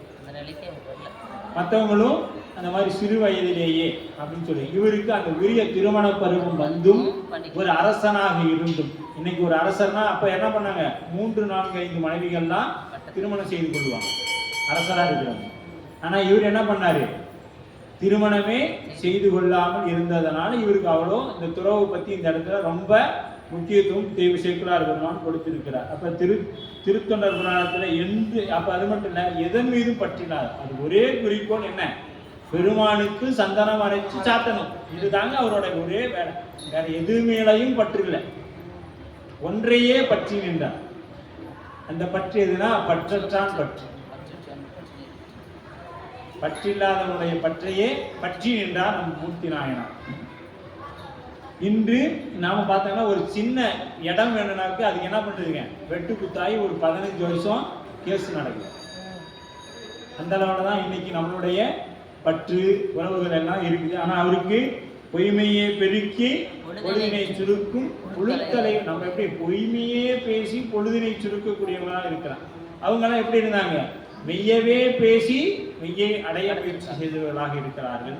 மூர்த்தியார் விரும்பியது வன்மை கொடு பதகன் மாய்த்திட நன்மை நன்மை அரசன் இப்புவி தாங்க வேண்டும் என்பதுதான். மூர்த்தியார் போய் சுவாமிகிட்ட என்ன விரும்பி கேட்டாரு? வன்மை கொடும் பாதகன் வாய்ந்திட, இவன் போக என்ன பண்ணும்? நன்மை அரசன் இப்புவி தாங்க வேண்டும், நல்ல ஒரு அரசன் இந்த பூமியை ஆட்சி செய்ய வேண்டும் தான் கேட்டார் மூர்த்தியார். நான் ஆட்சி செய்யணும். நாம தான் என்ன கேட்டிருக்கோம்? நம்ம தான் செய்யணும். நம்ம வீட்லயே என் மருமகன் நான் சொல்றது தான் கேட்கணும் சாமி. அவ நான் சொல்றதையே கேட்க மாட்டேங்கிறான். மாமியார் அந்தம்மா போனோன்னு மாமியார் வருது, என் மருமகன் சொல்றதை கேட்க மாட்டேங்கிறா சாமி. அதனால நீ மருமகன் நான் சொல்றத மாதிரி கேட்கற மாதிரி ஏதாவது கொஞ்சம் பண்ணு சொல்லு சாமி அவர்கிட்ட அப்படின்னு 2 பேரும் சாமி கும்பிடுறாங்க. எப்படி கும்பிடுறாங்க? தான் தான் அப்படின்னு தான். யான் எனது தான் நிக்குது. யான் எனது இருக்கிற வரைக்கும் திருக்கூட்டமா இருந்தாலும், கோயிலா இருந்தாலும், இல்லமா இருந்தாலும், அரசா இருந்தாலும் என்ன ஆகுங்க? அங்கே பகைமை தான் வளர்ந்து இருக்கும். பகைமை தான் பாராட்ட முடியும். அப்ப அந்த இடத்துல என்ன இருக்கணும்? யான் எனது. இங்க இல்லறத்துலையும் இருக்கக்கூடாது, அரசுலையும் இருக்கக்கூடாது, ஆலயங்கள்லையும் இருக்கக்கூடாது, முக்கியமாக திருக்கூட்டங்களிலும் இருக்கக்கூடாது. ஏன்னா அடியன் போன வாரத்துல நம்ம குருநாதர் ஐயாவிடத்துல பேசக்கூடிய வாய்ப்பு கிடைத்தது. ஐயா அவர்கள் சொன்னாங்க, நம்ம சுவாமி எல்லா ஊர்லேயும் திருக்கூட்டங்களை 3 நாளாக்கிடுறாருப்பா. ரொம்ப வேதனையாக இருக்குது. ஒரு திருக்கூட்டத்தில் இருந்தாங்க, நான் 2 ஆகிட்டாங்க. இவங்க கூப்பிட்டு அவங்களுக்கு போகணும், அவங்களுக்கு மன வருத்தம், அவங்க கூப்பிட்டு இவங்களுக்கு போகணும். குருநாதர் கிட்ட ஒருத்தருக்காக வேலை செய்கிறான்னு சொல்கிறாங்க. நான் எல்லாத்துக்கும் போகணும் அப்படிங்கிற மாதிரி ஆயிடுச்சு. அப்போ ஐயா சொன்னாங்க, எல்லாரும் படிக்கிறாங்க, தீக்கையும் பட்டுக்கிறாங்க. ஆனால் சிவபோக சாரத்தில் சொல்லிக்கிறார், குருவருளால் வைத்தபடி இருக்க மாட்டாத மாந்தருக்கு சித்த சரணமாம் தினம். படிக்கிறதோடு சரி, எல்லாம் புத்தகத்தை மூடி வச்சிடறாங்க அப்படின்னு சொன்னார். படிக்கிறதோட சரி, எல்லாரும் புத்தகத்தை மூடி வச்சிடறாங்க. அது யாரும் உள்ளுக்குள்ள கொண்டுட்டு போக மாட்டேங்கிறாங்க. இப்ப குருநாதருடைய வாக்கு நமக்கு என்னங்க? சிவபெருமானுடைய வாக்கு. அப்ப அதை நம்ம கேட்கணுமா இல்லையா? அவர் சொன்னா சரின்னு அவர் போய் நமக்கு ஒரு அவன்கிட்ட நீ போய் அவனை கூப்பிட்டுனா நம்ம போய் கூப்பிட்டு தான் ஆகணும். ஏன்னா குருவோட மந்திரம் தான் நமக்கு எல்லாமே. அந்த காலத்துல மேலே ஏறி குதினா குருநாதர் சொன்னா குதிச்சுக்குவோம், உயிரை விடுனா விட்டுருவான். நடந்தாங்க, கேள்வியே கிடையாது. தீயில போய் இறங்குனாங்க. நாமளா இருந்தா கேள்வி குறியா போட்டுட்டே வந்துகிட்டே இருக்கும். எதுக்கு ஏன் எதுக்குங்க வந்துகிட்டே இருக்கும். ஆனா அதுதான் ரொம்ப வருத்தப்பட்டாங்க. ஆனா இவர் என்ன கேட்டாரு? நன்மை அரசன் இப்புவி தாங்க வேண்டும். தாங்கன்னா அரசாள வேண்டும். பின்னர் இறைவன் நீயே அரசு கைகொண்டு முன்புள்ள துன்பம் நீக்கி காத்து பணி செய்து எம்முடன் வருவாயா. சுவாமி அவருக்கு என்ன சொன்னாரு? நீயே அரசு பணி செய்வாய், எதை கேட்டையோ அதை நீயே செய் அப்படின்ற. மற்றவங்க நம்பி கொடுக்கறதுக்கு இங்க யாரும் இல்லை, அதனால நீயே அதை செய்கிறார். வெம்புலன் ஐம்புலனும் ஒன்றோடு ஒன்று. வெம்புலன் அப்படின்னா ஐம்புலனும் ஒன்றோடு கண்ணுமாய 5 புலன்கள் இன்பம் ஒருங்கே தூய்க்கப்படும் மகளிர் இன்பத்தை நீக்கியதென்றி கண் செவி மூர்த்தி நீக்கினார். இப்ப கண் செவி இதெல்லாம் மூர்த்தியார் என்ன பண்றாரு? இதெல்லாம் நீக்கிட்டார். பெருமான் சிந்தை எங்க இருக்குது? இப்ப ஐம்புலன் ஒரு இடத்துல இன்பத்தை பெறும், அது மாதிரி ஐம்புலனும் நமக்கு துன்பத்தையும் கொடுக்கும். புலன் வெந்துழல, புலன்கள் இன்பத்தை பற்றி அதன் பின் தான் செல்லாமல். இந்த புலன்கள் என்னத்தை பட்டுருங்க? இப்போ கண் ஒன்று பார்த்துட்டு அப்படியே அதையவே பார்த்துட்டே போயிட்டே இருக்கும். காது ஒன்றுக்கு அதுக்கு பிடித்தமானது இருந்தால் காது அங்கேயே கேட்கும். நாக்கு நமக்கு பெரிய வினையே அதுதான். இங்கே நான் காக்க 2லையும் உலர தள்ளுறதுலையும் பேசுறது, தேவையில்லாமல் பேசுவது, தேவையில்லாமல் உள்ள சாப்பிட்றது. இப்போ டாக்டர் சொல்லியிருப்பாரு, உனக்கு ப்ரெஷர் இருக்குது, சுகர் இருக்குது, இதெல்லாம் சாப்பிடக்கூடாது. சாப்பிட்டா என்னங்க பண்ணுறது? அடுத்த ஆப்ஷன் நம்ம அவர்கிட்ட கேட்டுக்கணும். 2 மாத்திரையாக போடணும். இதுதான் மருத்துவர் சொல்லுவார். சாப்பிட்ற அன்னைக்கு 2 போட்டுருங்க, அடிக்கடி சாப்பிடாதீங்க அப்படின்னு சொல்லிடுவார். நாம் இதை என்ன பண்ணுவோம், வாரத்தில் 4 நாளைக்கு இதை செய்திடுவோம், 3 நாள் தான் செய்ய மாட்டோம். அந்த ஒரு எக்ஸ்கியூஸ் இருக்குது அப்படின்னா அது என்ன பண்ணணுங்க, அது எப்பயாவது தான் பயன்படுத்தணும். அந்த ஒரு நாள் லேட்டாக வந்தால் மாணவன் அம்மா இருக்கிறாங்க ஆசிரியராக, ஒரு நாள் லேட்டாக வந்தால் சரி இனிமேல் லேட்டாக வரக்கூடாது, வந்தால் அடி விழுன்னு சொல்கிறாங்க, அடுத்த நாள் அவன் அப்படியே வரான், அடுத்த நாள் அப்படியே வரான். அப்புறம் அம்மா பார்க்குறாங்க இது ஒன்றும் தேராம கிளம்பு நீ போ, எத்தனை மணிக்கோ வா எத்தனை மணிக்கோ போ அப்படின்னு என்ன பண்ணிடுவாங்க, விட்டுருவாங்க. நீ காலம் தவறாமல் முக்கியம், ஒழுக்கம் தானே முதல்ல முக்கியம். அதுவே அவன்கிட்ட இல்லை, அதுக்கு முன்னாடி அவன் படிப்பாங்கிற நம்பிக்கை இருக்குதா இல்லையா, அதனால அதை அப்படியே விட்டுருவாங்க. அது போல இந்த ஐம்புலன் என்ன பண்ணா, கண்ணு அப்படியே ஒன்றை பற்றுச்சுன்னா அப்படியே போயிடும். காது இப்படி ஐம்புலனும் அதாவது ஒரு இஷ்டத்துக்கு போகும், அப்படிலாம் விடக்கூடாது. அதை என்ன பண்ணணும், நம் பின்னாடி வர வைக்கணும். மாறி நின்று என்ன பண்ணணும், மாறி நின்று என்னை மயக்கிடும் பஞ்ச புலனைந்தின் வழி அடைத்து அமுதே. அதை போறதை என்ன பண்ணும், இப்போ இந்த வயல்ல பாத்தியில தண்ணி போகுது, அது நிறைஞ்சிருச்சு, என்ன பண்ணும், மடை மாற்றணும். இந்த மண்ணள்ளி இதுக்கு அடைச்சிட்டிங்கன்னா அந்த தண்ணி அடுத்த பாத்திக்கு போயிடும். அது போல தீயதை நோக்கி போய் கொண்டு இருக்கக்கூடிய கண்ணை இழுத்துட்டு வந்து இங்கே பாரு சிவன் கோயில் இருக்குது, அதோ பாரு ராசகோபுரம் தெரியுது, அங்கே இங்கிருந்து கும்பிடு, அதுதான் தூளலிங்கம்னு சொல்லுவாங்க, அப்படியே உள்ளார போய் பாரு, மூர்த்தி சோதியின் வடிவமாக இருப்பார் அப்படின்னு சொல்லி கண்ணுக்கு சொல்லி இழுத்துட்டு வரணும். அப்புறம் காது இங்கே வரக்கூட தான் அங்கே காது என்ன பண்ணும், டேய் அதெல்லாம் நமக்கு முக்கியமாடா, இங்கே வாடான்னு ஒன்று கூப்பிடும். சரி இதெல்லாம் தாண்டி கண்ணையும் காதையும் தாண்டி வந்தோமா, அங்கே மூக்கு ரோட்டில் போனோம்னா என்ன ஆகும், அப்படியே இன்னைக்கு அது நாளைக்கெல்லாம் போயிட்டோம்னா சொல்லவே தேவை, அவ்வளோ வாசனையாக இருக்கு அவங்களுக்கு. அதையும் தாண்டி வந்தால் அங்கே ஒருத்தர் சாப்பிட்டுட்டு நல்லா இருக்குது அங்கே விட இங்கே அப்படின்பா, சரிங்களா, அதையும் தாண்டி வரணும். நம்ம ஊரோட நிலம் அப்படித்தானே இருக்குது. கண்ணு பார்த்து அதுல இருந்து வந்தா இவ்வளோ சிரமங்களை தாண்டி வரணும். இதெல்லாம் என்ன பண்ணணும், இப்ப ஐம்புலனும் அடக்க முடியாதுங்க. ஏன்னா அடக்குதல் என்பது நீரை தேக்குவது போல, நீரை தேக்கிட்டே இருந்தோம்னா என்ன ஆகும், இப்ப நம்ம மேட்டூர் அணையும் இருக்குது 120 அடி தான், அதுக்கு மேல வந்து என்ன பண்றாங்க 16 சட்டையும் திறந்துடுறாங்க. திறந்தா என்ன பண்ணும், எல்லாம் போயிட்டே இருக்கும். அது திறக்காம விட்டுட்டா அணையே உடைஞ்சிடும், அணையே உடைஞ்சிரும், நமக்கு பயன்பாட்டுக்கு இல்லாமல் போயிடும். அது போல ஐம்புலன்களை அடக்கணும்னு நினைச்சோம்னா அது இந்த பிறவியில் ஆகாது, இல்லை எந்த பிறவிலும் ஆகாது. அப்ப ஐம்புலன்களை என்ன செய்யணும், மடைமாற்றம் செய்யணும். ஐம்புலன்களும் மடைமாற்றம் செய்யணும். கண்ணே பாரு எனக்கும் அங்கமாலை பாடம், அங்கமாலை பாடிக்கிட்டே எப்படி பார்க்கணும், தொலைக்காட்சி பெட்டி பாடிக்கிட்டே அங்கமாலை கேட்கும். அப்பதான் அங்கமாலை எல்லாரும் போகாது. அங்கமாலை என்ன பண்ணாது, நமக்குள்ள போகாது. திரு அங்கமாலை கண்கால் காண்மீங்களோ நஞ்சுண்ட கண்டன் தண்ணி அப்படின்னு கேட்கணும்.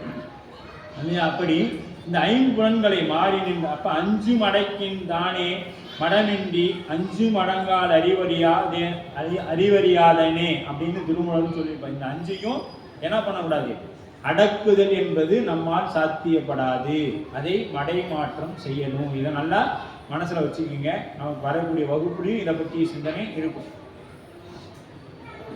வெம்புலன் தெவ்வுடன், தெவ் என்பது பகைமை, தெவ்வத் தெவ்வத்தும்பார் மாணிக்கவாசல், தெவ்வத் தெவ்வத் அப்படிம்பார்.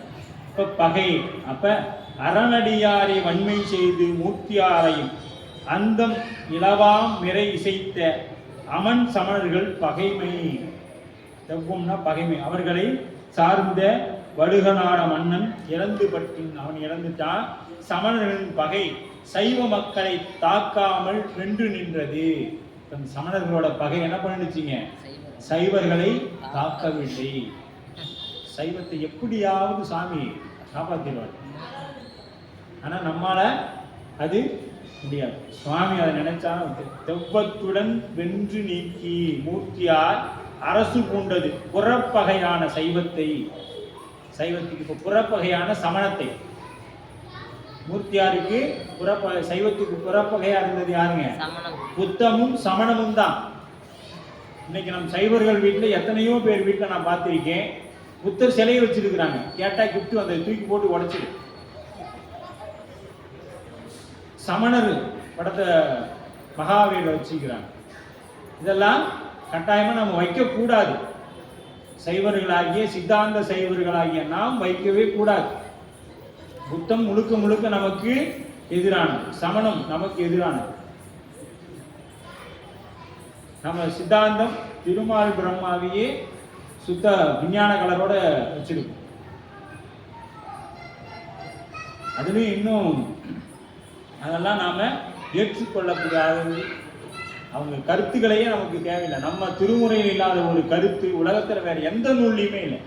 சைவ சித்தாந்தத்தில் இல்லாத ஒரு கருத்து வேற எந்த நூல்லையும் நீங்க இதுல இருந்து எல்லாம் கொஞ்சம் கொஞ்சம் எடுத்துட்டு போய் தான் அவங்கவுங்க வளர்த்துக்கிட்டாங்களே ஒழிய, திருமந்திரம், திருவாசகம், 12 திருமுறையில் இல்லாத ஒரு கருத்து உலகத்துல வேற எந்த நூல்கள்லையுமே கிடையாது.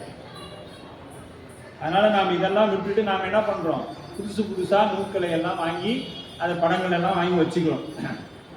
மூர்த்தியார் அரசு பூண்டது புறப்பகையாகிய அந்த சமணத்தை ஜெவ்வத் புறப்பகையை வெல்லுதல்.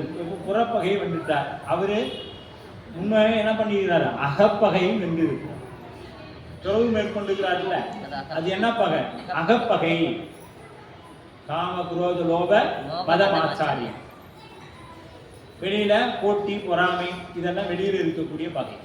அப்ப இது கண்ணுக்கு தெரிந்தது, அது கண்ணுக்கு தெரியாதது. அப்ப உட்பகை வெல்லுதல் பரமன் அருளாலே இந்நாளில் அரசாட்சியின் குறிக்கோள் உடல். அப்ப உமைகளின் புறக்காவலுடன் நின்று வருந்து அது உயர்ந்த இலக்கியமாகும். அப்ப புறப்பகையை எளிமையாக வென்றுடலாம். அது சொல்லுவாங்க தெரியுமா, எதிரியை கூட எதிரியும் துரோகியும் நமக்கிட்டே தான் இருக்கு. எதிரி என்பது நமக்கு வெளியிலிருந்து வரக்கூடியது, துரோகம் என்பது நமக்குள்ளேயே இருக்கிறது. அதனால தான் எதிரி நமக்கு வெளியில் இருப்பான், துரோகி நமக்குள்ள இருக்கிறான்னா யாருங்க, இந்த ஐம்புலன் தான். நம்ம கூடவே இருந்து நமக்கு என்ன பண்ணுங்க, கொண்டு போய் அதல பாதாளத்துல தள்ளிடும். ஐம்புலன் என்ன பண்ணும், அதல பாதாளத்துல நம்மளை தள்ளிடும். சிவபுராண பாட்டுக்கு வரலான்னு நினைப்போம், அப்பதான் அங்க முக்கியமான செய்தி ஒன்று போகும். அந்த செய்தியை பார்த்தோம்னா அடுத்து என்ன பண்ணுவோம், மறுபடியும் சீரியலுக்கு போயிடுவோம், சிவபுராணத்தை மறந்துடும். ஒன்றும் இல்லைங்க, நம்ம அலைபேசி எடுங்க, அதில் எடுத்து கூகுளில் போய் நமக்கு தேவையானது ஒன்று தேடணுமா, இடையில ஒரு விளம்பரம் வரும், அதை தள்ளுறதுக்கு போனோமா என்ன ஆகும், அடுத்த நம்ம தேவை செய்திக்கு போயிடுவோம். நாம் எதுக்கு உள்ளே போனோமோ அதை விட்டுட்டு மற்ற செய்திக்கு போயிடுவோம். அப்புறம் நம்மளுக்கு எதுக்கு நாம் இங்கே இந்த இடத்துக்கு வந்தோம், அங்கே போய் நின்று யோசனை பண்ண மாத்தோம் தெரியும். நம்ம அடியாருடைய ஒரு வரலாறு தேட வந்தோம், இது நம்ம இங்கே கொண்டு வந்து இருத்திருச்சு, நம்மளை இங்கே கொண்டு வந்து நிறுத்திருச்சு, அப்போதான் தெரியும். அப்போ மீண்டும் என்ன பண்ணோம், அந்த ஒரு 10 நிமிடத்தை காலத்தை வீணடிச்சு மறுபடியும் அங்கே போய் நிற்போம். அப்போ தான் யாராவது ஒரு பிள்ளைங்க வந்து எனக்கு இன்ன வரைக்கும் நீங்கள் பார்த்து செல்ல கொண்டா நான் சொல்லி வாங்கிட்டு போய் அது கேம் விளையாடும். போச்சா, வினை எப்படி செயல்படுது பாருங்க இல்லையா. அந்த மாதிரி அதுதான் உள்ளார இருந்தே நம்ம அது போனது ரைட்டு, வெளியில் அந்த ஒரு இடத்துக்கு போகும்பொழுது உடனே வரணும்ல, அப்படியே அதுலேயே போயிடுறது. அதுதான் அந்த வஞ்ச புலனைந்து. அர்த்தம் மாணிக்கவாசகம், புலனைந்தும் வஞ்சனையே செய்ய, அது எப்பொழுதுமே வஞ்சனையே செஞ்சிடும். புலப்பகையாகிய உட்பகையின்றி உயிர்களை காக்க வேண்டுவது அரசனுடைய கடமையும் உண்டு. இந்த புறப்பகையிலிருந்து என்ன பண்ணும், அது கடுமையான சட்டங்கள் இயற்றும், அது ஒரு அரசனுடைய கடமை. அன்பினால் செய்யப்பட்ட இது தற்பயன் குறியா. இது அன்பினால் செய்யப்படக்கூடிய இது எப்படின்னா, தன் பயன் கருதாது, தனக்கு என்ன நேர்ந்தாலும் சரி, ஆனா மக்களும் குடியும் நல்லா இருக்க வேண்டும் அப்படின்னு நினைக்கக்கூடிய அமைச்சர். சிவனை நினைந்து அவனது சீர்பரவும் செலுத்திய போது அருளாக உடுப்பதும் அது புண்ணியமாகிய அருளை தேடித்தரும். அது என்ன பண்ணும், அந்த அப்படி ஆட்சி செய்யக்கூடியது நமக்கு புண்ணியத்தை தேடித்தரும். நாளம் தனி நெமி நாடாத்தி அப்படிங்கிற உட்பகை புறப்பகையும் வென்று நீக்குவிட்டதாக ஆதனின் உலகை தம்முடைய தனி காவல் பெற முறை செலுத்தினார். இப்போ உலகம் என்ன பண்றாரு, தன்னுடைய தனி காவல் செய்ய மூர்த்தியார் அவருடைய காவல்ல அந்த மதுராபுரி என்கின்ற பாண்டியன் நாடு அவருடைய ஆட்சியின் கீழ் இருக்குது. நெமி அப்படின்னா அரசாணை சக்கரமாக உருவம் செய்து கூறுதல். நெமி அப்படின்னா ஒரு முத்திரை. இன்னைக்கு நமக்கு எப்படி ஒரு சக்கரம் இருக்குது இல்லையா, நம்ம தேசிய கொடியில ஒரு சக்கரம் வச்சிருக்கிறாங்க, அதுதான் நமக்கு முத்திரை. அதுபோல நெமி என்கின்ற அரசாணை சக்கரம் உருவம். இப்ப இதெல்லாம் எப்போ வந்தது, இப்ப இல்ல, நம்ம மூர்த்தி நாயனார் காலத்துல இருந்து இருக்குது. பாருங்க, உலகத்துல எங்க எது நடந்தாலும் தமிழர்களாகிய சைவர்களாகிய நம்மிடத்துல இருந்துதாங்க போகும். அது தாய்லாந்தா இருக்கட்டும், எங்க உலகத்துல எங்க வேணாலும் இருக்குது. செங்கோல், இப்ப செங்கோல் ஆட்சி முறை எங்க இருக்குது? நம்ம இடத்துல தான் இருக்கு. இப்ப முத்திரை எங்க இருக்குது? நம்ம இடத்துல தான் இருக்கு. இப்போ உலகத்துல எதுவானாலும் சரி சைவம் தான், சைவனிடத்துல இருந்து தான் அத்தனையும் உலகத்துல போகும். இன்னைக்கு கண்டுபிடிக்க ஆயுதங்கள் வரையும் நம்ம சைவத்துல கந்தபுராணத்தில் இல்லாத ஆயுதங்களே இல்லை. ஒரு அம்பு விட்டா 100 பிரிஞ்சு போகும். இதெல்லாம் கந்தபுராணம் போய் பார்த்தீங்கன்னா இதெல்லாம் அப்போ உங்களுக்கு கேட்கும் பொழுது அது என்ன சொல்லுவாங்க, அதெல்லாம் ஒத்துக்க மாட்டாங்க. ஆனா இன்னைக்கு பகல்காம் அந்த தாக்குதலுக்கு பதிலடி கொடுத்தது என்ன பண்ணுச்சு? 5 ஒரு ஏவுகணை போய் 5ஆ பிரிஞ்சு தாக்குனுச்சு. இதெல்லாம் எப்படி நடக்கும் அப்படின்னா நமக்கு கந்தபுராணம் தான் ஆதாரம். அந்த கந்தபுராணம் என்ன நூல்? சைவ நூல். உலகத்துக்கு ஆயுதங்கள் தயாரிக்க கற்றுக் கொடுப்பதும் சைவ நூல் தான், சட்டங்களை வகுத்து கொடுப்பதும் சைவ நூல் தான். இப்படி உலகத்துக்கு தேவையான அத்துணையும் கொடுப்பது நம்முடைய சைவ ஆகம நூல்கள் தான். வேற எதுலையுமே அதெல்லாம் இல்லை. இவ்வளவு நுணுக்கமாகவும் விரிவாகவும் வேற எதிலையும் சொல்லப்படல. அப்ப நெமி என்பது அரச முத்திரை. ஊழி காலம், நீண்ட காலம் என்ற பொருள் இங்கு காலத்தின் அளவு ஒருவாறு வாழ்நாளில் அளவிற்கு குறுகினும். இப்ப ஒருவரது வாழ்நாள் அளவுல குறுகினாலும் அதன் பயன் நீடித்திருக்கும். இப்ப சொல்லுவாங்க பார்த்தீங்களா, எவ்வளவு நாள் வாழ்ந்தோங்கிறது முக்கியம் இல்லை, என்ன கொள்கையோடு வாழ்ந்தோம் அப்படிங்கிறது ரொம்ப முக்கியம். இந்த கொள்கையோட உயிர்களுக்கு இடரான தந்து, அப்ப உயிருக்கு என்ன இடரோ அதை நீக்கி தம் கீழ் வாழும் எல்லா உயிர்களும் எவ்வித துன்பங்களும் வாராமல் காத்து. இப்ப காத்து என்பது எப்படிங்க? கடிந்து காத்து அப்படின்னா எந்த ஒரு துன்பமும் வாராமல் காத்து அப்படின்னு சொல்ற. இப்ப பாதம் பர மன்னர் சூழ்ந்து பணிந்து போற்ற ஏதம் பிணியா வகை உலகத்து ஆண்டு தொன்றின் பேதம் புரியா அருள் பேர் அரசு ஆள பெற்று நாதன் கலல் சேவடி நன்னினார் அண்ணலா. இப்படி என்ன பண்ணாரு? எல்லா ஆட்சியும் புரிந்து இந்த ஆட்சி வெல்லப்படாமல் தாமே இவரது நீதியும் ஆணையும் வலிமையும் கண்டு ஆட்சி செய்து தாமே பணிந்து நட்புரிமை கொண்டு நடத்தினார். எப்படி? மூர்த்தியாரே ஒவ்வொரு இடத்திலும் இருந்து அந்த மேற்பார்வையெல்லாம் செய்து அந்த ஆட்சியை நடத்தி வந்த. ஏதம் ஆண்டு அகப்பகையில் வரும் ஏதம் பனி வகையாய். அப்ப இந்த உலகத்தில் இருக்கக்கூடிய அத்துணை வகைகளும் நீக்கி தொன்றின் பேதம் புரியாது. இப்ப சிவத்தொண்டில பிரியாது, சிறிதும் பிசகாது. எப்படி? சிவத்தொண்டுல சிறிதும் முன்னம் எப்படி தொண்டு செய்தாலோ அது ஓர தொண்டு அருள் பேரரசு அப்படிங்கிறார். சிவன் தருவின் கீழ்த்தாங்கிய பெரும் பாக்கியம் உயிர்கள் மீது வைத்த சிவகாருண்யத்தை சிவனருள் பெருமையாக பெற்றுக்கொண்ட மூர்த்தியார் அப்படிங்கிறார். இதுக்கு அப்படியே கந்தபுராணத்துல போடாம கோல நீடிய நீதிபதி வாழ்க்கையும் புரியேன் மேலே இந்திரியன் அரசினை கனவிலும் வெங்கேன் மாலையன் பெரு பதத்தையும் பொருளென மதியேன் சாலனின் பதத்து அன்பையே வேண்டுவன் என்றான். கந்தபுராணத்தில் வீரபாகு தேவர் என்ன கேட்கிறாரு? எனக்கு இந்த திருமால் பிரம்மா பதவியெல்லாம் வேண்டாம் சாமி, இந்திர பதவியும் வேண்டாம். என்ன சாலனா எப்பொழுதும் உன்னுடைய பாதத்தில் அன்புடையவனாக வேண்டும். அம்மா கேட்டாங்க, ஆடவா ஆடும்போதும் அடியின்றி இருக்க வென்றார். அடியாரா இருக்கிற நமக்கு என்ன வேணுங்க? அந்த திருவடி மட்டும்தான் தெரியணும். பெருமான் திருவடி மட்டும்தான் தெரியணும். அது மேலதான் நமக்கு என்ன இருக்கணும்? பற்று இருக்கணும். வேற எதன் மீதும் இருக்கக்கூடாது. நமக்கு எதன் மீது இருக்கக்கூடாதோ அதன் மீதெல்லாம் நாம பற்று வைத்து இருக்கிறோம். எதை பிடிக்கிறோமோ அதை விட்டு நிற்கிறோம். இதுதான் நம்முடைய நிலைப்பாடாக இருக்குது. அண்ணலார் பெருமையுடைய பெரும் பேராகிய சிவனடி பேறு பெற்ற இடம் ஆதலால் இவரை அண்ணலார் என்றார். அகழ்பாறையின் வைத்து முழங்கையை அன்று வைத்த இகழார் களிற்று அன்பரை ஏற்றி முருகனாராம் முகில் சூழ் நறுஞ்சோலையும் மொய் ஒளி மாட வீதி புகழூர் வரும் அந்தனர்தம் திறம் போற்றல் உற்றாராம். அகல் பாறையில் அங்கே போனோம்னா எங்க சொக்கநாதர் கோயிலுக்கு போனோம்னா முன்னாடி எங்க இருக்கும்? பொற்றாமரை குளத்துக்கு அருகாமையில மீனாட்சி அம்மன் சன்னதிக்கு முன்பாக 2 பெரிய வட்டப்பாறைகள் வைக்கப்பட்டிருக்கும். இந்த நூல் இயற்றப்பட்ட ஆண்டு 12ஆம் நூற்றாண்டு. அப்பவே இருந்திருக்கு. ஏன்னா இதெல்லாம் சேக்கிழார் பெருமான் நேருல சென்று ஆய்வு பண்றார். அப்பவே இருந்திருக்குது. அப்போ மூர்த்தி நாயனார் காலம் எங்க கிட்டத்தட்ட இப்பயே 1000 வருஷம் ஆயிடுச்சு அந்த கல்லுக்கு. அப்போ அதுக்கு முன்னாடி மூர்த்தி நாயனார் எப்போ பண்ணியிருப்பார் அப்படின்னு பார்த்துக்குங்க. அது ஒரு 600-700 வருஷம் சரியா? அப்போ எவ்வளவு காலமாக அந்த கல் இருந்திருக்கிறது அந்த திருக்கல் என்பதை பாருங்க. அந்த கல்லிலே தேய்த்த இகழார் களிற்று இகழார் களிற்று அன்பரை ஏற்றி முருகனாராம். எப்பொழுதும் நம் சுந்தரமூர்த்தி நாயனார் ஒரு நாயன்மாரை நிறைவு செய்யும் பொழுது அடுத்த நாயன்மாரை போற்றுவார்.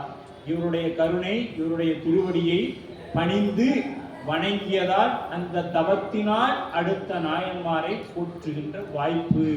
அதுபோல நாமும் இதுகாலம் மூர்த்தி நாயனார் உண்மையால் உலகாண்ட மூர்த்தி நாயனார் திருவடியை போற்றி வணங்கி இப்பொழுது மலர்த்தொண்டு செய்த முருகநாயனாரை பற்றி வருகின்ற சனிக்கிழமை வகுப்பிலே நமக்கு சிந்திக்கக்கூடிய வாய்ப்பு இறைவன் நமக்கு கொடுத்தது. முகில் சூழ் நரும் சோலையின் மொய்வொளி மாட வீதி புகழூர் வரும் அந்தனர்தம் திறம் போற்றுதல் உற்றாம். இப்போ முருகனாராம் முகில் சூழ் நரும் சோலையின் மொய்வொளி மாட வீதி என்ன ஊரு? புகழூர் வாழ்கின்ற வரும் அந்தனர்தம் திறம் போற்றல் உற்றாம் என்ற அளவிலே இன்றைய வகுப்பானது நிறைவு பெறுகிறது. இன்றைய குருபூசை நன்னார் தெய்வ சேக்கிழார் பெருமான், அமினந்தி அடிகள் இவர்களுடைய வரலாற்றை மிகவும் ரத்தின சுருக்கமாக அம்மையார் அவர்கள் நமக்கு இப்பொழுது ஒரு 10 நிமிடத்துக்குள் சொல்ல இருக்கின்றார்கள். முடித்த பிறகு குருபூசை நிறைவுற்ற பிறகு அடியார்களுக்கு அன்னம்பாளிக்கு பிரித்து தந்தது.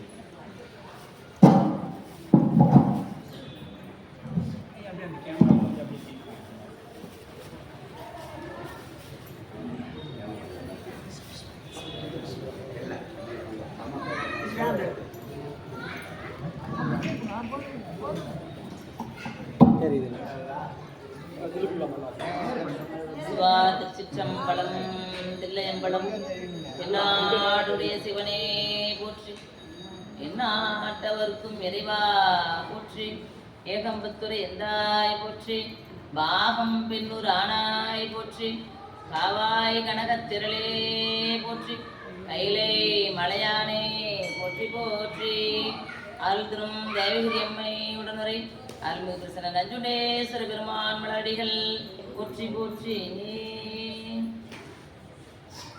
இன்று ஒரு அற்புத நாள்.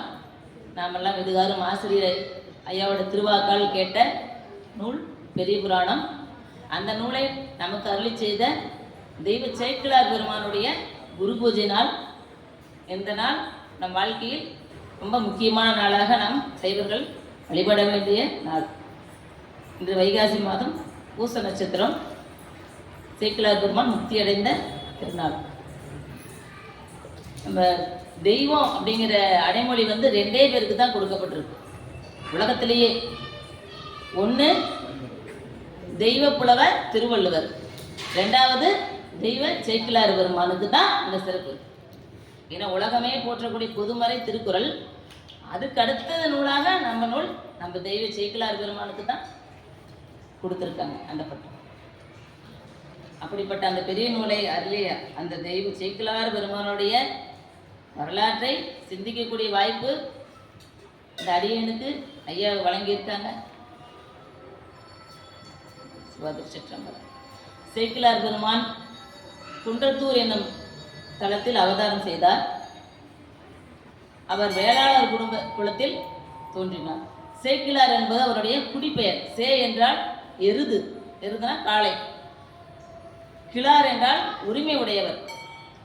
என்ன உரிமை அப்படின்னா எருதை வாகனமாக உடையவர் யாருங்க? நம்ம பெருமான் சிவபெருமான். சிவபெருமானை வழிபடக்கூடிய அந்த உரிமை பெற்றவருக்கு தான் சேக் கிளார். அதனால அவருக்கு அந்த கிளார் அந்த சேக் கிளாருங்கிற பேரே அந்த குடி பெயர் தான் அவருக்கு. சரிங்களா, அது பேர் அப்புறம் தான். ஆனால் அவங்க அப்பா அம்மா வச்ச பேர் ஃபர்ஸ்ட் வந்து பார்த்தீங்கன்னா சேக்கிலாருக்காக அவங்க அப்பா அம்மா 2 பேரும் சிவ வழிபாட்டில் சிறந்தவர்கள். பெற்றோர்கள் சிவ வழிபாட்டில் சிறந்து விளங்கினார்கள். அவங்களுக்கு குழந்தை இல்லை. அவங்க அப்பா ரொம்ப தவம் செய்கிறார். அதாவது சிவபெருமானை நாளும் வழிபட்டு அவருக்கு கிடைத்த குழந்தை தான் சேக்கிலார் பெருமான். அவருக்கு அவங்க அப்பா அம்மா வச்ச பெயர் வந்து அருண்மொழி தேவன், அப்படிதான் பேர் வச்சாங்க. அவர் குழந்தையா வாழ்ந்துட்டு இருக்கும் பொழுதே நல்ல 5 வயதிலிருந்தே அவர் என்ன பண்றார், திருக்குறளை ரொம்ப பற்றோட படிக்கிறார். திருக்குறள் நூல்கள்ல அவ்வளோ சிறந்த எல்லா புலமையும் பெற்றவர். திருக்குறள் மட்டுமல்ல, எல்லா நூல்களையும் சிறந்து விளங்கக்கூடிய அறிவை பெற்றார். அது மட்டும் இல்லாம அவங்க அம்மா உணவு ஊட்டும் பொழுது அந்த குழந்தைக்கு சைவநெறி கதைகளா, சிவன் அடியார்களை பற்றியும் சிவகதைகளையே அவங்க அம்மா அந்த குழந்தைக்கு ஊட்டினாங்க உணவா. இதனால அந்த குழந்தை நல்லா தெய்வீக அருளோட அந்த குழந்தை வளர்ந்து வருகிறது. அப்போ அவங்க அப்பா வந்து ஒரு நாள் அந்த அரசபையில் அந்த நாட்டில் ராஜா பார்த்தீங்கன்னா அனபாய சோழன். அவர் வந்து ராஜராஜ சோழனுடைய பரம்பரையில் வந்த சோழ மன்னன். அந்த அனபாய சோழனுக்கு ஒரு ஐயம். என்ன ஐயம்னா, உலகை மலையை விட பெரியது எது, கடலை விட பெரியது எது, உலகை விட பெரியது எது? 3 கேள்வி. இந்த 3 கேள்விக்கு எனக்கு சரியான விடையை தரக்கூடியவர்கள் யாரும் அவங்க எனக்கு சொல்லுங்க, கேட்டாலும் சொல்லுங்க, யாரையாவது கேட்டுட்டு வந்தாலும் எனக்கு சொல்லுங்க அப்படின்னு சொல்றாரு. இவங்க அப்பா வீட்டுக்கு போறாரு, ரொம்ப கவலையோடயே இருக்கிறாரு. அவங்க அப்பா தூக்கமே வரல. அரசர் இப்படி கேட்டிருக்காரு, நம்ம சொல்லணும் அப்படிங்கிற அந்த கடப்பாடு நமக்கு இருக்கு இல்லையா? அதனால அவர் என்னப்பா இப்படி இருக்கீங்க அப்படின்னு கேட்கும்போது இப்படி சொல்றாரு. உடனே இந்த குழந்தை சொல்லுது, கவலைப்படாதீங்கப்பா, நான் இதுக்கு விளக்கம் எழுதி தரேன், இது கொண்டு நீங்க ராஜாட்ட கொடுங்க அப்படின்னு சொல்லுது அந்த குழந்தை.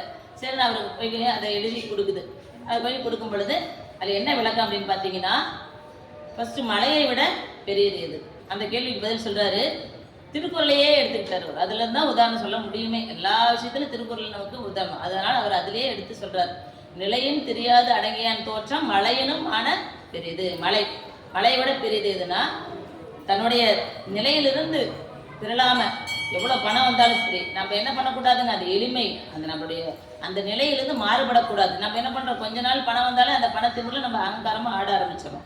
அந்த மாதிரி நிலையில இல்லாம நம்மளுடைய நிலையை எந்த நிலையில் நம்ம வாழ்ந்தோமோ அது எளிமையாக அடக்கமாக வாழ்ற அந்த நிலையில மாறுபடக்கூடாது. அப்படி வாழ்றவங்க வந்து மலையை காட்டிலும் தெரியுங்க அப்படின்னு சொல்லி அந்த விளக்கத்தை கொடுத்தாரு.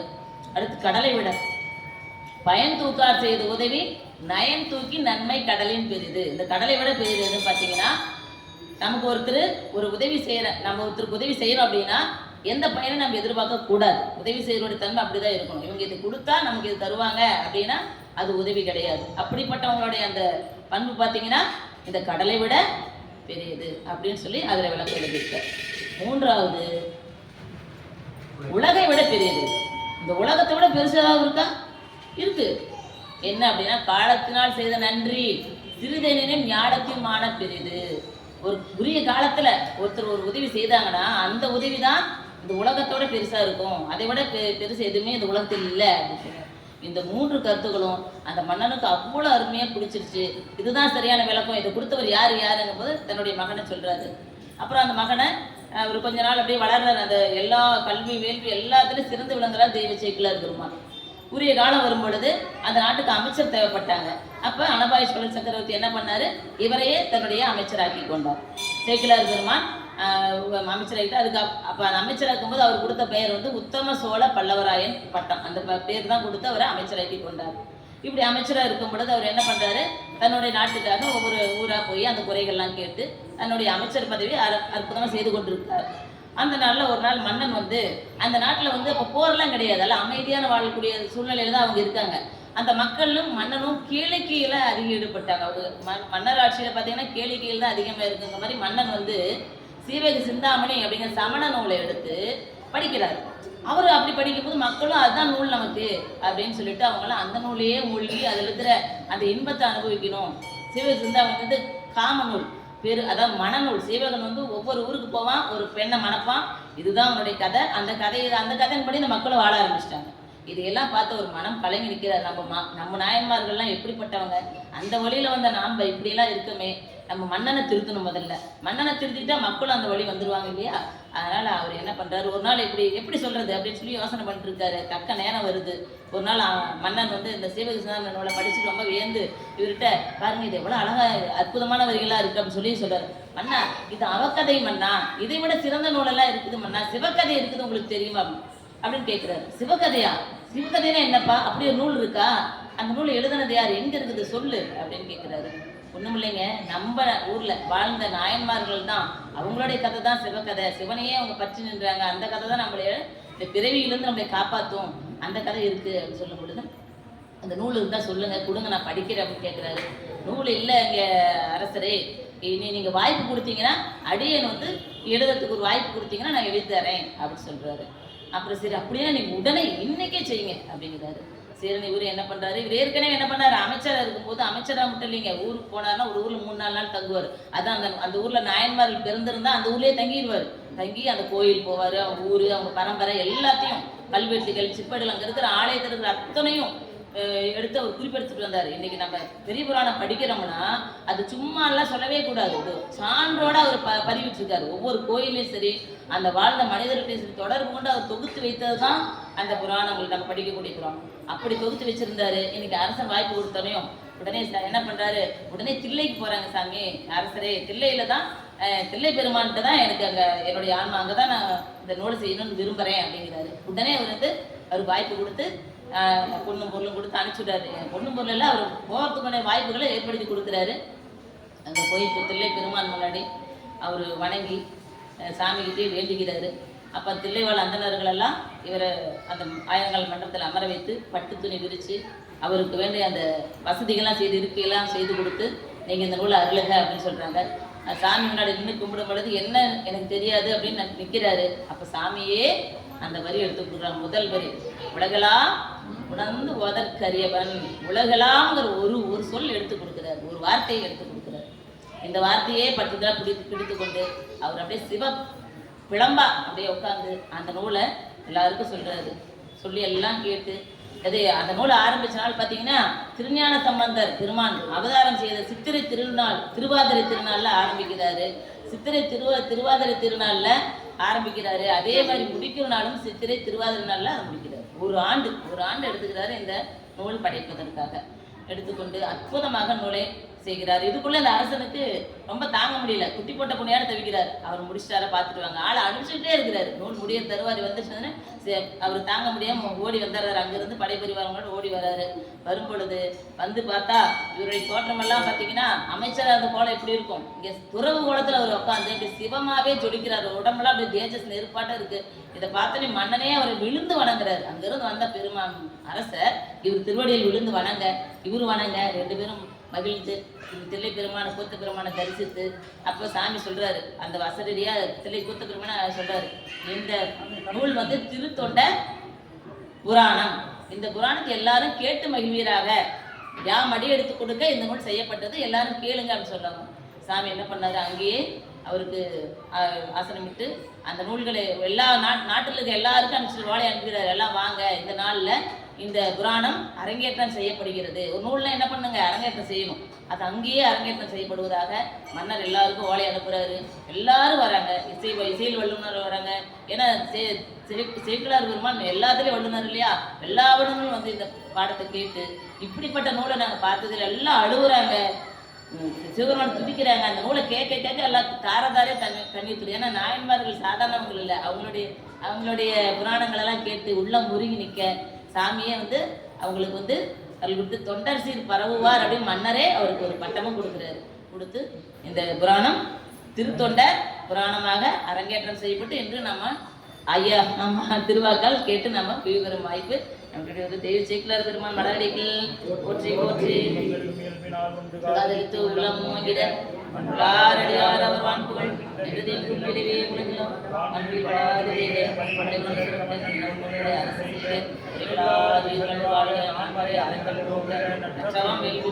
மேன்மைகள் சைவ நீதி விளங்குக உலகமெல்லாம், மேன்மைகள் சைவ நீதி விளங்குக உலகமெல்லாம், மேன்மைகள் சைவ நீதி விளங்குக உலகமெல்லாம்.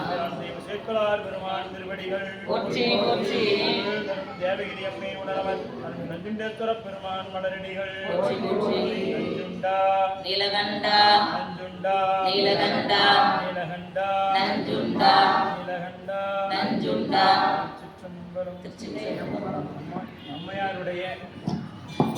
அம்மையாருடைய அந்த வரலாற்றை நீங்கள் சேக்கலார் பெருமானுடைய வரலாற்றை நாம் இப்போ கேட்டிருப்போம்.